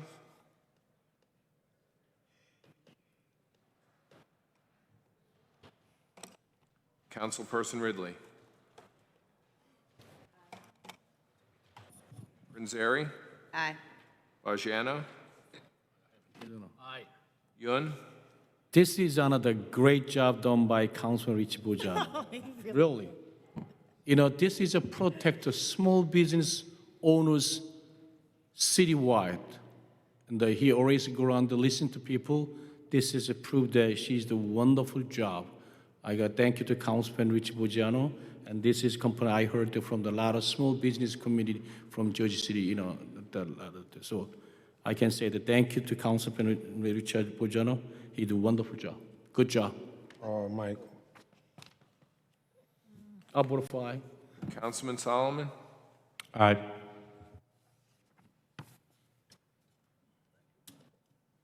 Robinson? Keep up the good work, Councilman. Aye. Rivera? Aye. Waterman? Aye. Lavara? Aye. We have a 9-0 vote for the adoption of item 4.6, City Ordinance 19-151.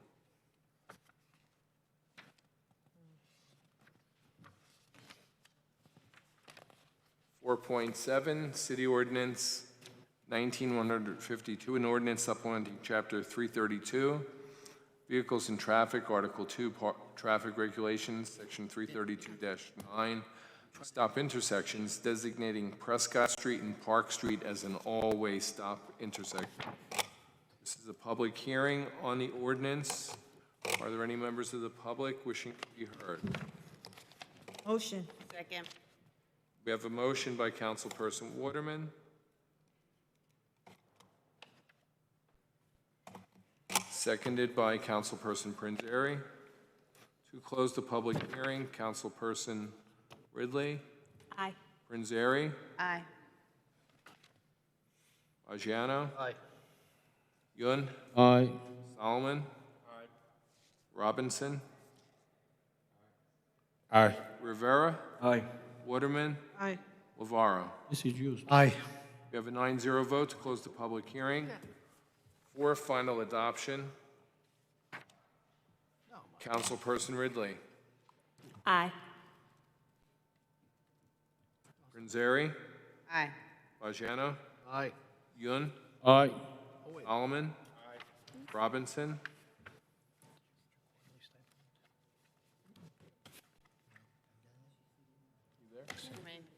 Yeah, it is mine. This is our current one. Rivera. Aye. Waterman. Aye. Lavaro. Aye. How many parking spaces in case? How many parking spaces? 4.7 has been adopted. Yeah. 9-0. That's City Ordinance 19-152. Our last second reading ordinance is item 4.8. City Ordinance 19-153, an ordinance supplementing Chapter 332, Vehicles and Traffic, Article 3, Parking, Standing, and Stopping, amending Section 332-27, Angle Parking, designating angle parking on Whitman Avenue, north of Fifth Avenue. This is a public hearing on the ordinance. Are there any members of the public wishing to be heard? We have a motion by Councilman Rivera, seconded by Councilperson Ridley. To close the public hearing, Councilperson Ridley. Rivera. Aye. Excuse me, Pranzeri. Aye. Pranzeri. Bajano. Aye. Yun. To Close. close, aye. Solomon. Aye. Robinson. Aye. Rivera. Aye. Waterman. Aye. Lavaro. Aye. For final adoption, Councilperson Ridley. Prinzeri. I just want to thank the Division of Traffic for working with me on this. We don't have a lot of streets that are wide enough to do angle or reverse angle parking in the ward, so it's great to see this happen, at least one of ours, and add a few more spots for our residents. Aye. Margiano? Aye. Yun? Aye. Solomon? Aye. Robinson? Aye. Rivera? Aye. Waterman? Aye. Lavara? Aye. We have a 9-0 vote for the final adoption of City Ordinance 19-153, item 4.8 on the agenda.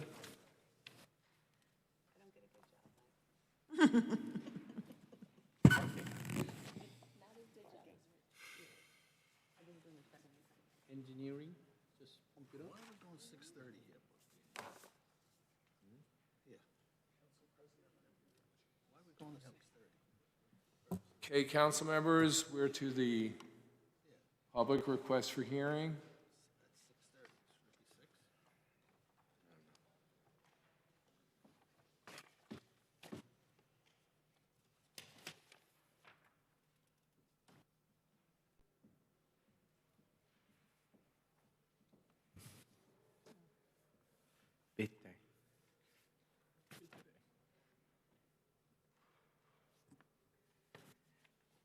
First speaker is Laverne Washington.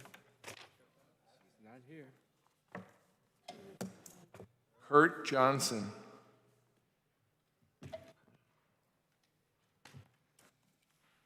With the uninitiated, you have 5 minutes and you'll be timed. There it goes. Please begin. Thank you. Kurt Johnson, my company's Telecom Integrity Group. I've been under contract with the city of Jersey City since 2009. Reason I'm here today is we've not received payment for the year 2019.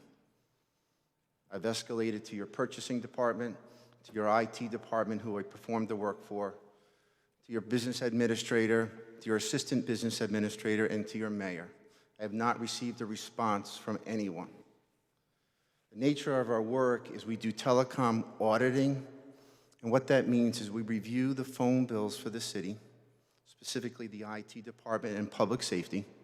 We identify the billing errors and the available savings, and then we implement those savings, as well as work with the phone company to recover refunds. In 2019, we recovered refunds of $79,348.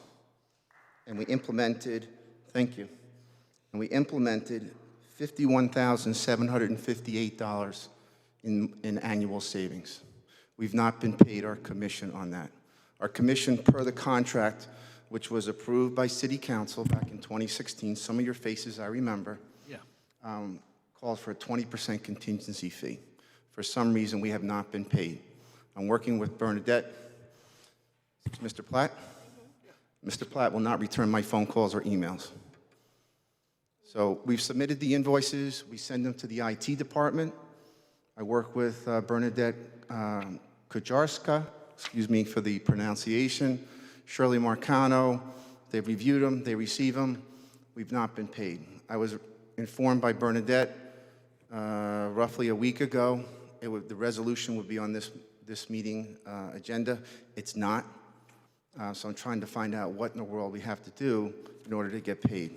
We're a small company. We've performed the work. We've delivered the service. It's hit the city's invoices. I'm really beside myself as to why we can't get paid. How much do they owe you? Total of $29,999. You saved the city 70-some-odd thousand? $79,000 in refunds and $51,000 in annual savings. Well, Ryan, why aren't they being paid? This is a Steve Miller. I would just ask that the council not ask Mr. Platt or anyone from the administration regarding that. This is a public hearing. He's here appealing to you. We don't know what the state of it is, and there shouldn't be any discussions about any money that may or may not be owed at this time. That don't make sense. Telecom Integrity Group. And what I've done, maybe I can leave this afterwards. I've produced a chronology of all of our work, Michael, that don't make an sense. outstanding AR report, copies of all invoices, including late payment penalties, communications with your IT department, with your purchasing department. One of the things I did want to point out, we can't perform work without something called a letter of authorization. Bernadette signed the letter of authorization allowing us to work directly with the phone company. So there was a point of contention with Bernadette that she didn't authorize it. That's been resolved. So we're an audit company. I think this document will pass an audit test, and I've provided every bit of information I can possibly provide. And again, we're a small company. We bid on it. We were selected. We performed exactly as the bid has required, and for some reason, we're not getting paid. Just to add, we're not taking any position as to whether this gentleman, what he's saying is correct or incorrect. The point that I'm making to you is procedurally, this is not a forum where people come in. He can, as a member of the public, come in and grieve, as some people do, but this isn't the appropriate forum to start having discussions on bills that have or have not been paid by the city. That would just be inappropriate. So there is a forum, and the city may want to speak to the administration. This is just not the time and the place to do that. Sir, my council aide is over there. If she could get your information and share it with the rest of the council. If a person comes here and has a complaint, and he's going before the council, I think we should have an answer from the law department or from Brian.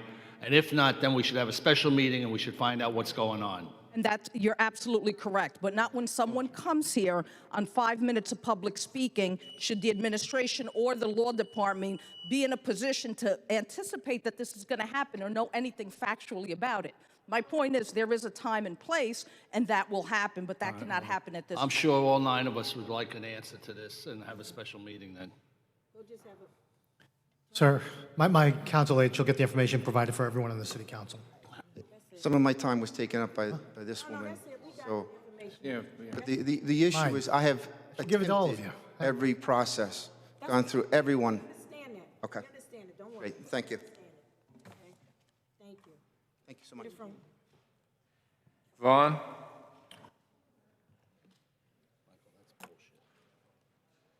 Yvonne Bowles. First of all, Mr. Byrne, I want to thank you for your kind email about my husband. He doesn't tell me these things, but you did. That was kindness. What I want to talk about is Resolution 10.1, 10.5, and 10.13. In 10.1, it talks about authorization of insertion of special items of revenue appropriation for 2019. Is this grant money? Yes. Or okay, it is grant money? Yes. Okay, just want to make sure. The second one is 10.5. Is that the refund? Is there a tally on how much money we have spent out on successful tax appeals? This one is around $2 million, but is there a total tally at all? Yeah, what we have refunded for people who have won. Is there a tally?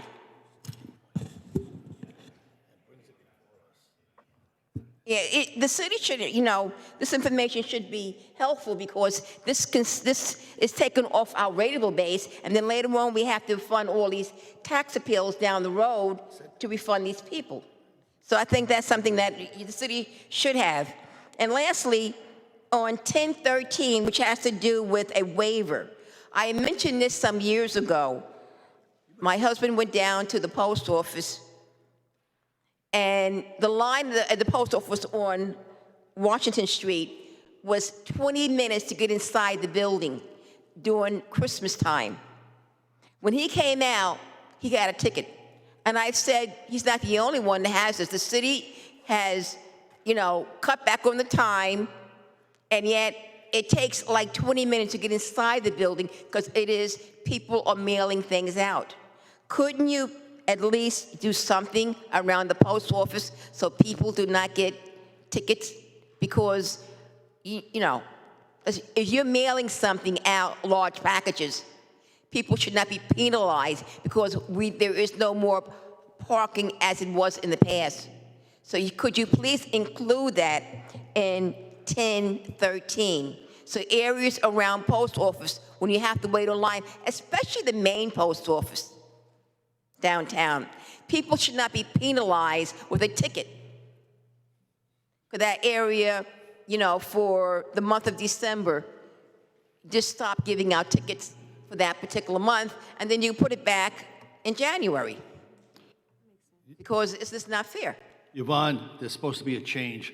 Central Avenue, Newark Avenue has one person in there, and line's unbelievable. I had a meeting with the Postmaster General. We may be getting another person to this city here, and they have to put more people working here. I just think that, you know, I mean, I tell him now to go to mail things out in Bayonne because he's not going to get a ticket. Because in Jersey City, they will give you a ticket for doing, you know, basic things. In fact, we're doing more shopping in Bayonne because we can park there. Unfortunately, we're not giving the business to local people. So wouldn't it be possible by the next meeting I can have the information on how many successful tax appeals we have? So I'm answering about that question. You can send it to me. Yes, thank you very much. Thank you. Jeff Felusme.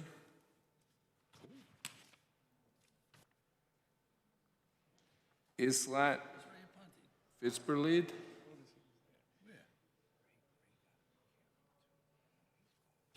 Ray Aponte. Hey, Ray. Anyone who's on the speakers list, kindly move up to the empty spaces in the front. Mr. Aponte, please begin. Thank you, Mr. Burns. Members of the council, good evening. Good evening. Section 7, Charlie of the Ordinance 19156 addresses the traffic control manual for the city of Jersey City. I, myself, and everyone else who wears a uniform in the city thinks it's a bad idea. Although it was actually taken from the agenda last night, I just want to kind of emphasize the reason why we feel this is a bad idea. This section of the traffic manual states that although police officers are mandated for manual control of traffic and signalized intersections, i.e. when traffic signal indicates, i.e. when traffic signal indicates are being overridden, flag persons are to be used in all other conditions that require manual traffic. This section indicates when a traffic signal is out of order, officers would be called upon to conduct traffic while the traffic signal is being fixed. If there's no other issue to the traffic signal on these intersections in any part of Jersey City, then flag persons can work these intersections as per the new ordinance. The current ordinance states that police officers are mandated to be posted at these intersections while the streets are being conducted, meaning any upgrades that are happening. My question to the council, why does this city want to change police officers to be now utilized by flagmen? To be quite honest with you, we have no idea if there's any reason. But I would like for you to actually take a time to, if you can, take out a pen and paper, and we could actually kind of get each other to talk about this for a second and see what your reasons are compared to mine. So if you have 5 good reasons why police officers should not be used, I want to see if you could compare that to why it should be used. So while you do that, if you want to partake in this, if anybody else wants to do it, you're more than welcome. But here's my number 1. Officers are trained and certified in police training commissions to handle any traffic issues in the state of New Jersey. For instance, factors in accident probability, traffic enforcement, manual traffic control.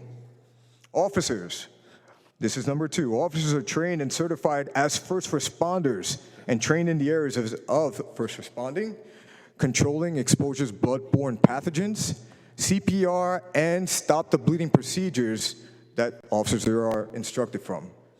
Number 3, additional 150 to 200 police officers are on post at no cost to the taxpayers. Note, having additional officers on post have been found to deter crime, and it gives residents a sense of comfort knowing that police officers are nearby. Number 4, city creates revenue for utilizing police officers and their equipment.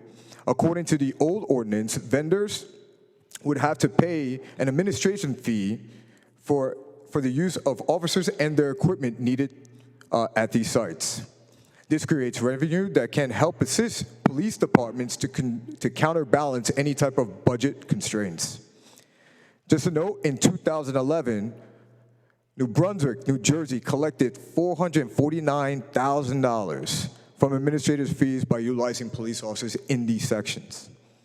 And last but not least, and I'm sure everyone would agree on this one, aggressive drivers from out-of-towners will think twice about committing any type of motor vehicle violations when they see a law enforcement officer standing on these posts. Now, ladies and gentlemen, I said my 5 portions on why it's best to have a police officer in these sections. I know that this has been pulled from yesterday's agenda, but we're concerned that it may go back on the agenda. And I'm hoping that you guys can understand the need for public safety in this traffic environment. It took me probably an hour to get here, and that's when I hit the border to get to City Hall. But I'm sure everyone here could understand that traffic is a problem here in Jersey City. And on top of traffic, it becomes a public safety issue for all that actually operate here in Jersey City. Thank you for your time. Ray, hold it. Ray, I speak to you all the time. Danny, myself, and Mira are sitting down with the unions within the next week, hopefully, and engineering to work out some of the words in that ordinance or resolution. And believe me, you know where I'm coming from, Ray. I understand, sir, and I hope to hear from you guys. Thank you very Thank much.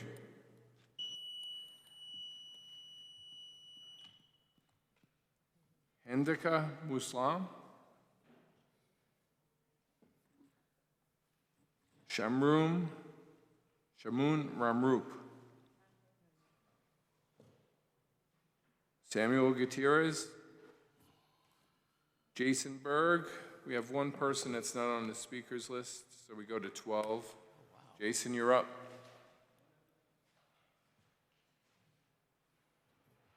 Good evening. Good to see you all, and happy faces.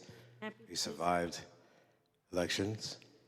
I don't know, it's just like the yeses won, and in 2015 there were ordinances for that.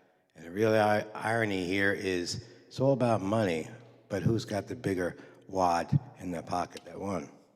Only about 25% of the people actually voted. We have about how many people we have that are registered there, Mr. Clerk? Offhand? People are registered? Yeah. The percentage last time it was an election. Anyway. 130,000 or Yeah. so, but They don't count anyway. But when we do real it, number because we're carrying too many people on the registration rolls that shouldn't be there.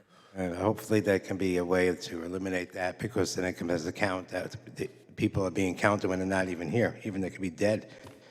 That's not the case. Well. I'll explain it to you some Yeah. Now, Jersey City has the city pound. Now it's being controlled by Sims after the other company sold out. Now, the city pound has a 24-hour time clock at 12 midnight. But if you're on the other day, 12:59, and it comes 12 midnight, you just paid for a full day. It only being a minute out of the day. You really need to change the ordinance for the car being 24 hours. Even your day is 24 at 12 midnight. The car should be registered at the time of its internment in the facilities. Think about that, because it's getting dipped out of $30, and it's $30 a day. You know, some people can't afford it, and that's why you have so many cars being sold during the auction times. So please put that in the quill and see if it can be written in there.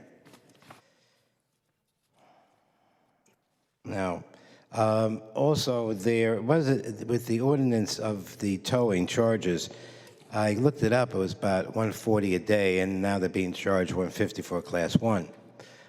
To my understanding, anytime there's a change in the ordinance, it's supposed to be marked as a cross-out line, and then the new line would be with the new price or whatever that was being replaced.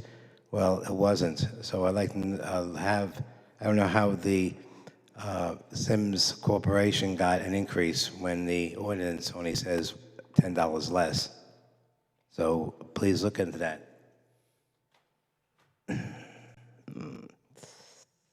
Now, I'm so glad that this is my 50th year season of being a caretaker of my mother's block, second place. And for 50 years, it's been looking good. It's the best cul-de-sac in Jersey City because of my attendance on it. And it's ironic that as new people come in, people will throw their trash around because there's no respect. And then people wonder why this community is dirty. The interesting thing is that it's not the people, it's the attitude and the lack of culture. If you don't think that you are worth something or someone else is going to pick it up, you dump it. Let's go from the old Jackson Avenue, Martin Luther King Boulevard Drive, and go down to West Side Avenue. You'll see a big difference in the amount of trash. That's an observation, because there are more people who are owners than tenants. And transient people have a tendency not to really give a rat's behind because someone else will do it for them. But the real thing is we're all responsible for our own actions. There was an interesting article about evil, 15 things about being evil. And I think President Trump got a majority of them. And that's like not being accountable to your place and blaming others for their failures because you are not failing, they are failing you. So in the line of that, very good. Not there. There. You're praying, or you're just trying to smell your breath? Thank you, folks. Enjoy. Oh, by the way, Councilwoman, where is the gate that's supposed to be done in the South Precinct? I'm still waiting for that. When is it coming? When the second coming of Jesus is going to be there? It'd be nice. Thank you. Where's your other hat? This is my new one. Oh, okay. Mr. Zeidin? Is Mr. Zeidin here? Spell your first name. Pardon me? Spell your first name. Jehad. Thank you. Jihad. Please begin. Okay. Thank you, Council, for letting me speak. My name is Jihad Zidan. I'm 40 years old. I live in Parsippany, New Jersey, and I'm a consumer and a retailer of electronic cigarettes. I'm here to speak about the Ordinance 19-158, which bans the sale of flavored e-cigarettes. My objective is to urge the council to realize that the adoption of this ordinance is not going to help the city. It actually will hurt the city. Some of these reasons are that essentially by banning them in Jersey City, the customers are not going to just stop using them. They're just going to go to the next city over and buy them from there. You're also going to be putting a lot of these vape shops that we have out of business. You're going to eliminate the tax revenue that they're generating. You're going to eliminate the jobs that they're generating as well in the city of Jersey City.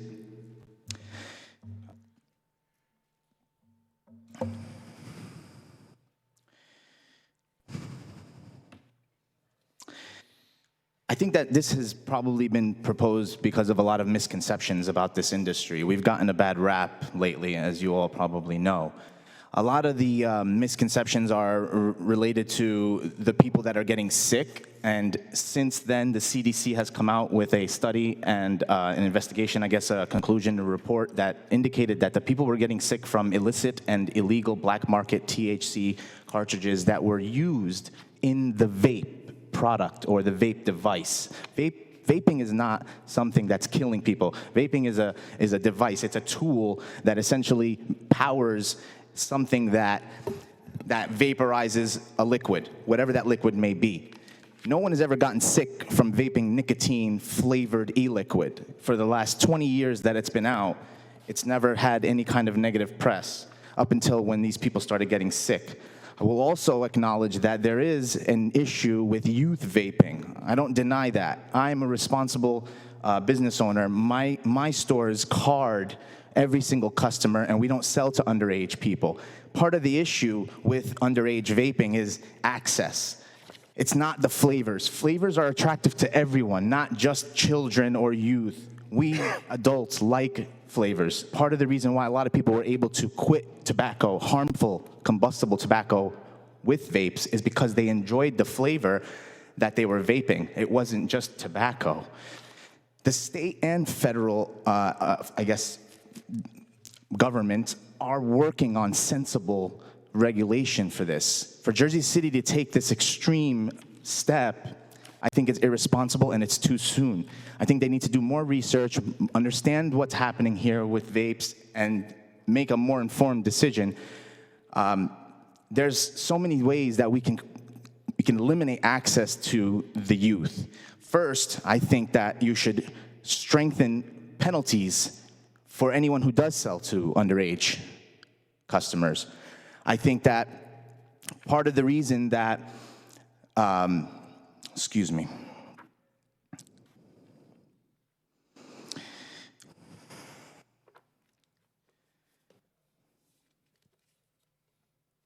Okay.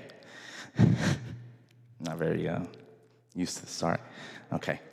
You know, the FDA actually did a study, and they reported that less than 1% of vape shops across the country actually sold to underage customers. Less than 1%. Vape shops are not the problem. They're responsible. It's the C-stores, the bodegas, the gas stations, those, an alarming 47% of them sold to underage people without even carding them. Internet sales is also a very large hole in this industry. Any child could take their parents' credit card. There's no way for them to verify their age online. They can buy it online. Ban online sales. Take it out of the C-stores. Make it so that it's easier for the city to regulate this and harder for the children to get it, and still keep the jobs, keep the tax revenue, keep the adults that choose to vape as opposed to using the harmful combustible tobacco. Leave that accessible for them because they need it. You're going to be pushing a lot of these people either out of the city to get it or back to smoking cigarettes, and we already know that's killing people. So, thank you.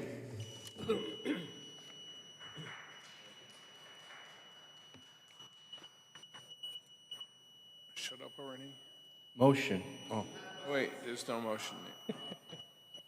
That's right. You broke it. Jean Daly, you know you were next. Please come forward.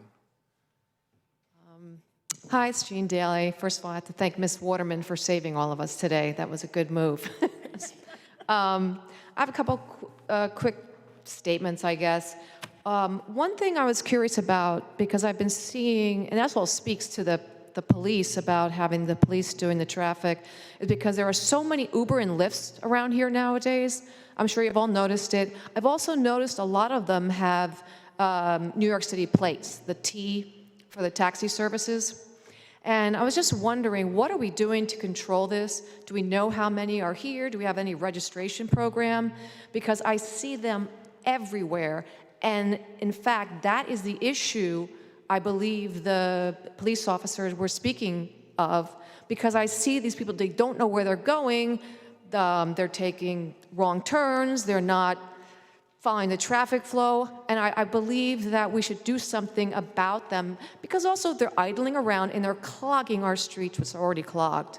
Another thing I'd like to note, I don't know, you probably heard about it, but there was a someone, maybe it already passed, but there was someone seeking for a variance for the dormitories down on First Street.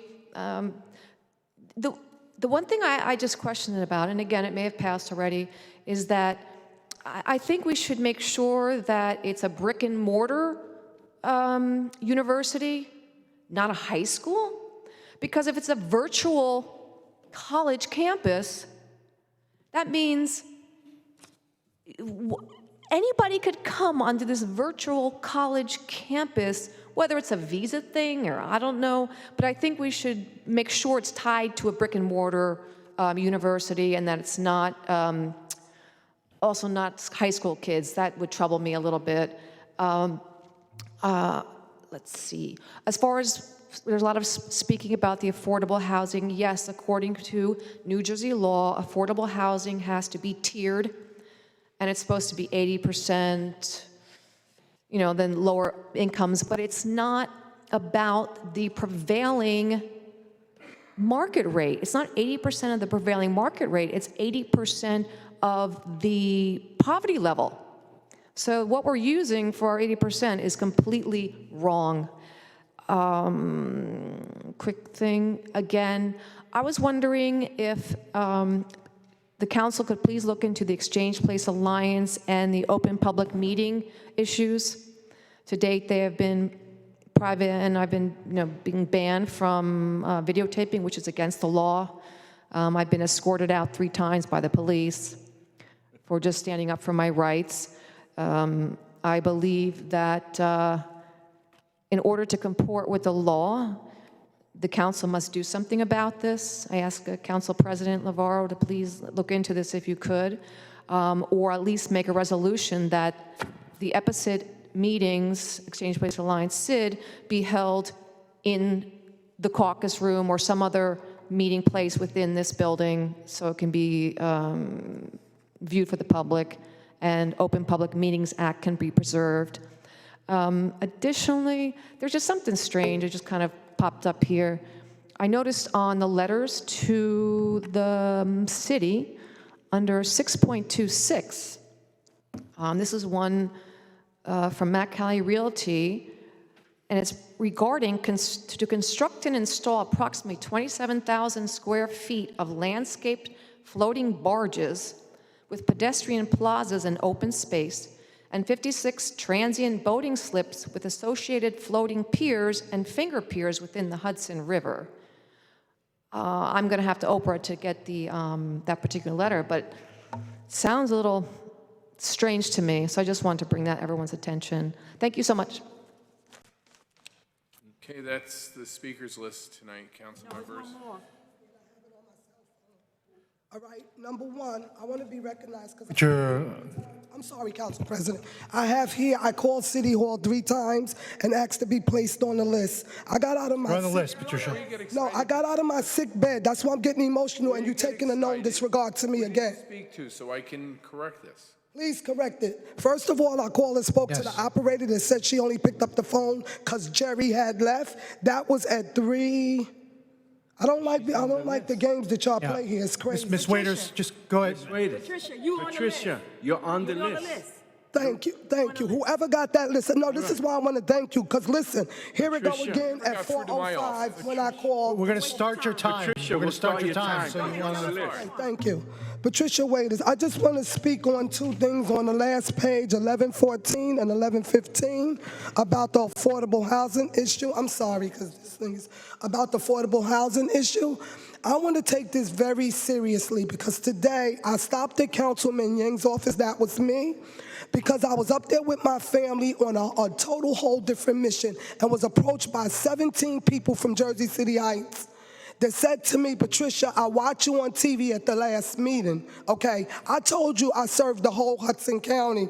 It's a little disturbing to get somebody to make promises to me, and this is why I get emotional, because I fight for the people. I don't care about politics. I came to those last 2 meetings, and it breaks my heart that you guys are not taking affordable housing serious. I don't like the backdoor dealing. I'm talking about facts being here. I'm asking for all of your support again. I stood here and I asked you nicely. None of you guys besides Ms. Waterman have reached out to me on this issue about affordable housing. Okay, I just sat over there and almost got sick in that meeting, in that zoning, in the planning meeting. It starts with the planning board, the zoning board, your mayor. These people is nobody without the 9 of you, okay? So please take me real serious, because I'm going to organize so we can really mobilize on this. It's downright discriminatory, and I'm going to keep it real with you. When you even first plan to build, they don't want to build near the black, browns, and Latinos. Okay? So I'm going to just call it and be a straight shooter because we ain't getting nowhere beating around the bush. It's disgusting. I'm ready to go to Trenton on a state level. I don't care what kind of language you throw with these people, but what you doing to Highland Garden is disgusting. All of those tall units your mayor had built, not one of them is affordable. You trying to come up with little strategies about the street crossing and everywhere else. Our little black kids live there now. You concerned about how they crossing the street? Are you killing me? Seriously, please, you guys, I will leave my information again. I'm sick. I got to get back to my sick bed. Reach out to me, because now the residents is coming to me. The same constituents that voted for all of you is coming to me. Leave your mayor out of it. Don't make this political, because this could get really ugly. Please reach out to me. We have a serious issue with respect to affordable housing, and I need it addressed now, because every time you build something up, it's like spitting in our face. We deserve to live nice too. It's not fair. My number's 201-204-6691. 201-204-6691. And thank you so much, Council President, for recognizing me. By the way, when you go home, would you check your voicemail? We called you this afternoon. Please make sure we call. My office called you this afternoon. Probably leave the message. Okay. All right? So don't just say that. All right? Okay, good. Council Thank you very members? much. Council members, we are... Right. Where she live? I didn't know that.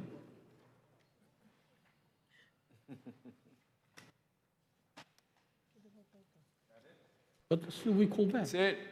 We are to the petitions and communications, 6.1 through 6.30. We have no officers' communications nor reports of directors, so we're to the claims and addendum number 1. Councilperson Ridley. Aye. Panzeri. Aye. Fagiano. Aye. Yun. Aye. Solomon. Aye. Robinson. Aye. Rivera. Aye. Waterman. Aye. Navarro. 1 second.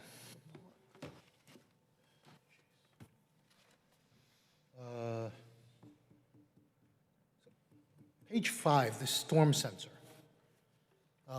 We had talked about this. This is that sensor that goes into the pipes and whatnot, 25,000 on our budget. I talked about the idea that maybe the MUA should be picking this up. I mean, it's already been passed, but you got new leadership at the MUA now, so I think they should probably be on the same page with everyone on this. And I mean, it's 25,000. Be good to get it off our books and put it on theirs, if that's possible still to do at this juncture. What's that? I couldn't hear you. Talk to them. Yeah, we'll talk to them about it. Yeah. Just transfer it off of ours. And could someone just explain to me page 7, the hotel occupancy tax that's going to the Jersey City Economic Development Corporation for $27,500? What is that? Robert, do you have any insight to anyone? I think that part of the hotel occupancy tax goes to open space. I'm not... It's the Economic Development Corporation? There's the note that says hotel occupancy tax.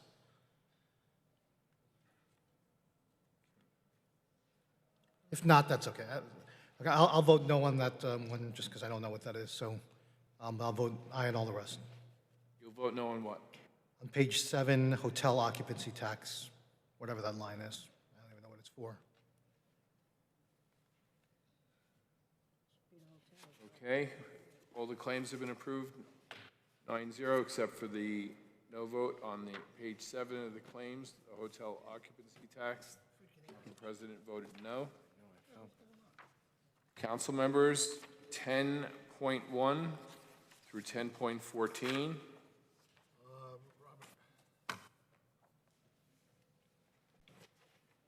Councilperson Ridley. Aye. Panzeri. Aye. We'll take a vote. Fagiano. Robert, 10.12. Yeah, hold on, yeah, sorry. 1012, yeah. 12. We spoke about this the other night. Yeah. This originally, going back, what, 15 years ago, the people of downtown were sold out by misconception or false, whatever you want to call it. This was supposed to be a community center for the people downtown. Then they turned it and they gave it over to a charter school, which was a shame. And there was a lot of people that complained at that time, but the administration at that time couldn't care less what the people said. This is a shame. This should be a community center for the people of downtown Jersey City. So, yeah, I thought we had talked about withdrawing 1012. Specifically, I asked questions around what's the school capacity there. We asked questions around what does the lease allow us to do? And we asked questions around, what the purchase price, to Councilman Yoon's point around, is this mandated to be a school? Can we put that in the deed? And we got one question to Council President's answers, but I don't believe we answered all those questions. I apologize. I didn't realize there was a request to withdraw, but we can withdraw. The administration will withdraw. Yeah, I think we just need a little more time to answer this question. Sure. 10.12 Thank you. 10.12, yep. 1012 withdrawn. Yeah, it was over 9-point-something million that the taxpayers of Jersey City paid for this, and we Okay, thought it was going to be a it's community withdrawn. center. Your vote on the balance, Councilman? Yeah, yes. Yep, yes. Thank you, Councilwoman. Councilman Yun? Aye. Councilman Solomon? Aye. Robinson? Aye. Rivera? Aye. Waterman? Lavara? Where are we going through till? To which one? 14. 1 through 14, 12 withdrawn.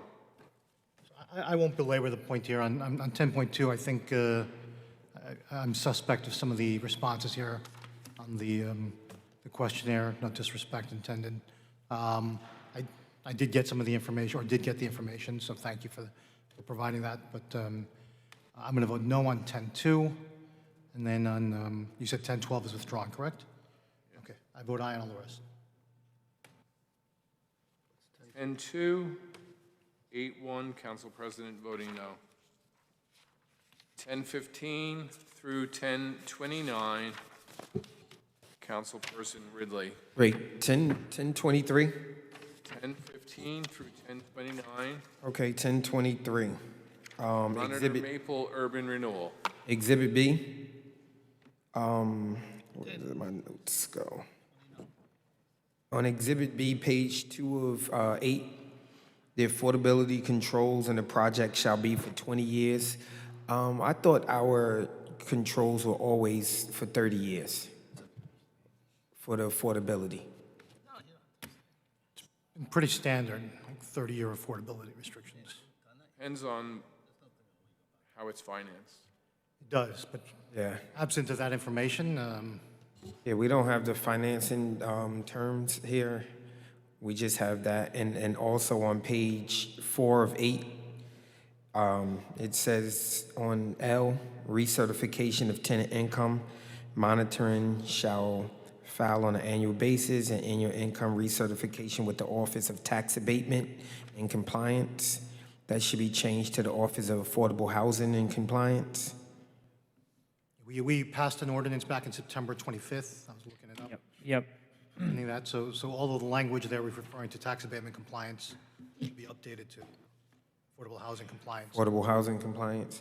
And I think we should either change this to 30 years, or we should pull this until we get the terms, the financial terms.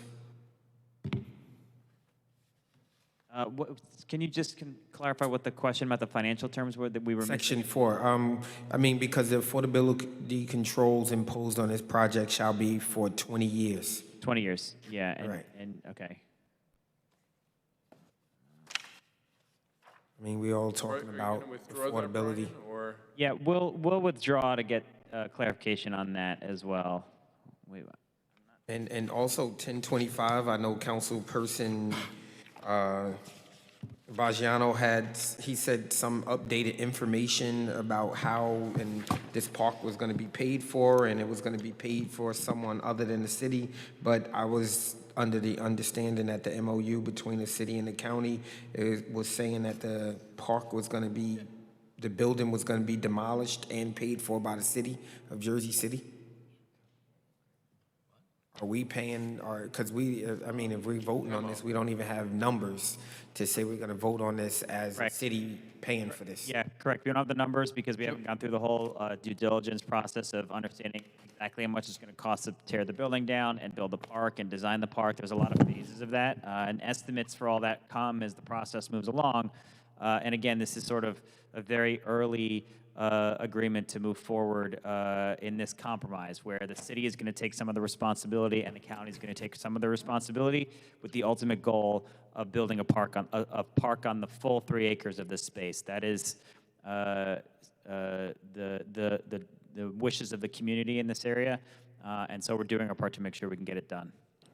I mean, It's a non-binding agreement, right? So until we'll see the terms or the details of the terms on that?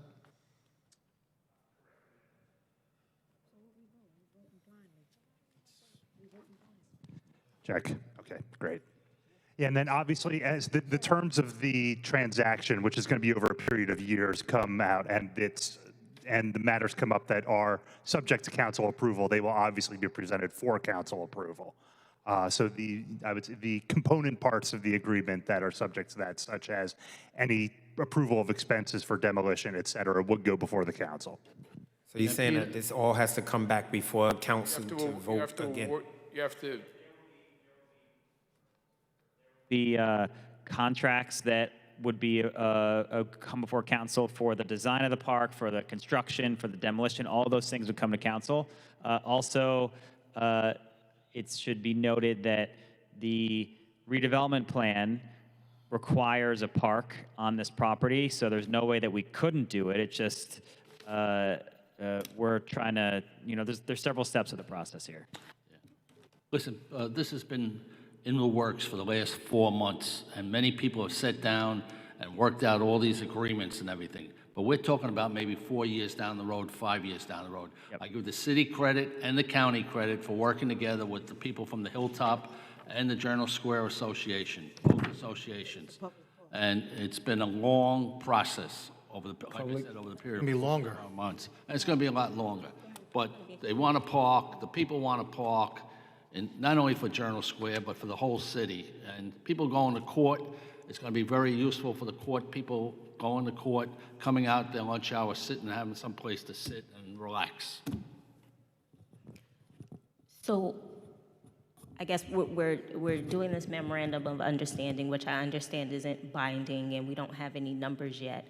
But, and maybe Borgiano can add to this, I know that you're saying there were negotiations, but what is the city benefit in this memorandum of understanding? I understand we get the open space and we get the park, but it's going to be a county park. It's not, nobody says it's going to be a county park. We're not sure of this yet. But it's for the people of Jersey City, whether it's county, city, state, federal, or what. It's for the people of Jersey City. And like I said, the other night we had a meeting, over 150 people showed up at the meeting, and there would have been a lot more if we just expanded the area. It's for everybody in Jersey City. And, it's going to be a nice place for the Journal Square area, for all the construction. There's 14,000 units of housing coming. The people need some place to go out with their kids. If I may just read on page 2, bullet number 7, it says, "This MOU is intended to be non-binding, and the understanding set forth herein shall only become binding upon the reduction to a sufficiently detailed formal written agreement that is approved by the respective governing bodies of both the city and the county and executed by the duly authorized officials thereof." So all of this comes back to us ultimately, and the council will have to approve whatever those terms, as well as the freeholder board. Yeah, also the improvement here is the original proposals called for a 1 acre park approximately, with some residential development on the site as well. This plan now calls for a park triple the size, 3 acres, and across the entire site. And part of that compromise is the city taking on some of the responsibility there. And again, we don't know all the numbers and the details yet, and future agreements are going to come through the council again. So can I make it just clear?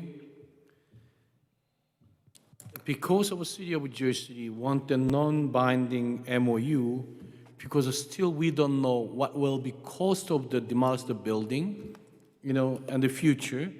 And we just, because we don't print any budget for that item, so hard to make a binding MOU.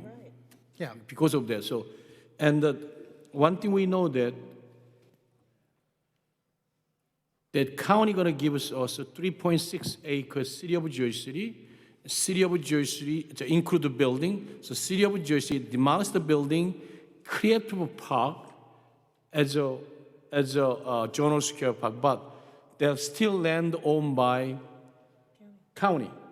So it's we invest the money, but it's not city park, it's a county park, and county maintained it, correct? No, they're turning the land over to the city. That's probably still to be defined. Let's just, So, yeah, First, nothing. this is a baby step. so literally, this is, so council members, for me, the way I interpret it, it's essentially ceremonial, right? And it allows the county and the city to say we're going to work together going forward, and the goal of getting a full park for everyone. And with nothing really detailed out in that sense. As Council President said, a memo of understanding is that. It defines the intent of the parties moving forward. And it can change. It's not binding. If it was binding, it'd be a contract. Yeah. So this is just setting out the intent, which sets out the good faith of the parties and what they propose to do going forward. But as the Council President said, and as you all know, everything that becomes specifics and everything that becomes binding will come back to you in time. Yeah. It's just the intent of the parties. It's what we call the letter of intention, right?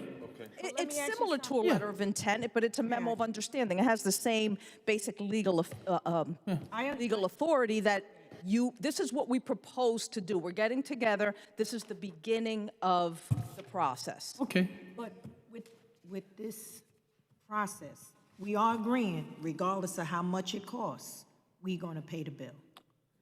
No, we can change the mind in the Agreeing future. to anything at this point in this memo of understanding, except what the memo of understanding says is your intention at this time. Yeah, we're agreeing that our intent is to pay the bill. That's what I'm saying. Yeah. I understand all that, but whatever the bill is, we agreeing and we're going to pay for it. That's all. I'm just clear with that.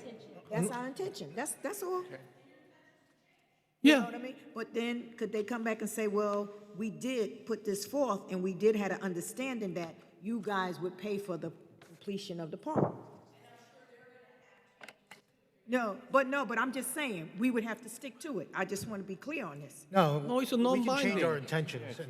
It's a non-binding, so. For me, the devil's in the details, so when I see the final numbers, the basic intent for myself, I'll just speak for myself, the basic intent I'm aligned with, but the devil's in the details, and so when I see the actual numbers, and as I said, it could be 4 to 5 years down the road. Correct. And the projected cost of demolition was something between $12 to $15 million. In 4 to 5 years, that could be $15 to $20 million, who knows? But our financial position for a city may have changed as well at that point, I don't know. So I'm willing to kind of work through it for my own purposes. Ready? Yeah. Councilperson Ridley? Letter of intention, you can change your mind. Through the remainder of the agenda, right? Wait, where? This is 15 through 29, the balance of business. 23 was withdrawn. Aye. Renzeri? Aye. Fagiano? Aye. Yun? I can tell you that, park in the, what are they called, the General Scale 2060, I give to a lot of credit Councilman Rich Bujan. I don't know what he did, but he did such a great things, Oh my God. Really, I'm telling you, Rich. That's good medication. I'm telling you, he really fight for that. Romance. Rich, good job. I'm gonna vote for aye. That's good. Councilman Solomon? Aye. Robinson? JC, what is it in JCU? Oh, I'm sorry, aye. Rivera? Aye. Waterman? Aye, aye, aye. Waterman?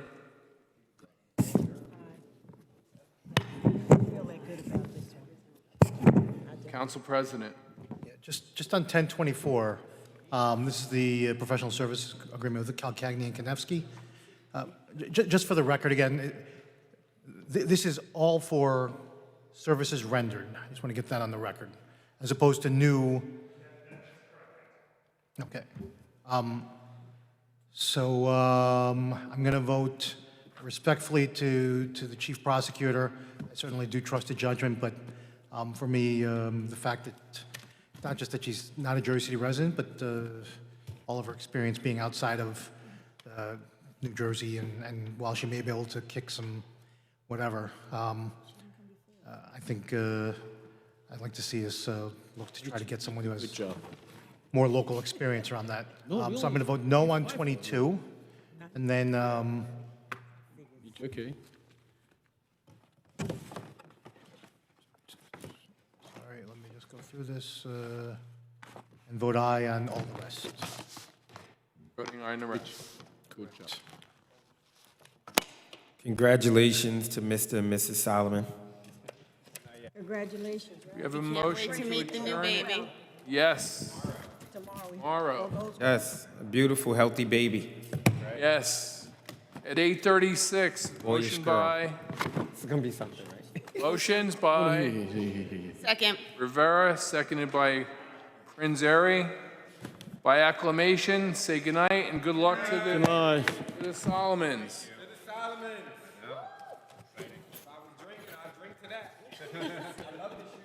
Oh, James. Danny's promised to bring up the It's a Boy cigar or It's a Girl cigar. Just tell her, okay? Tell him. Yeah, he's gonna bring up the cigars, right? That's right. I'll tell Danny. Yeah, Danny, you're gonna bring the cigars, right? Danny will bring the cigars.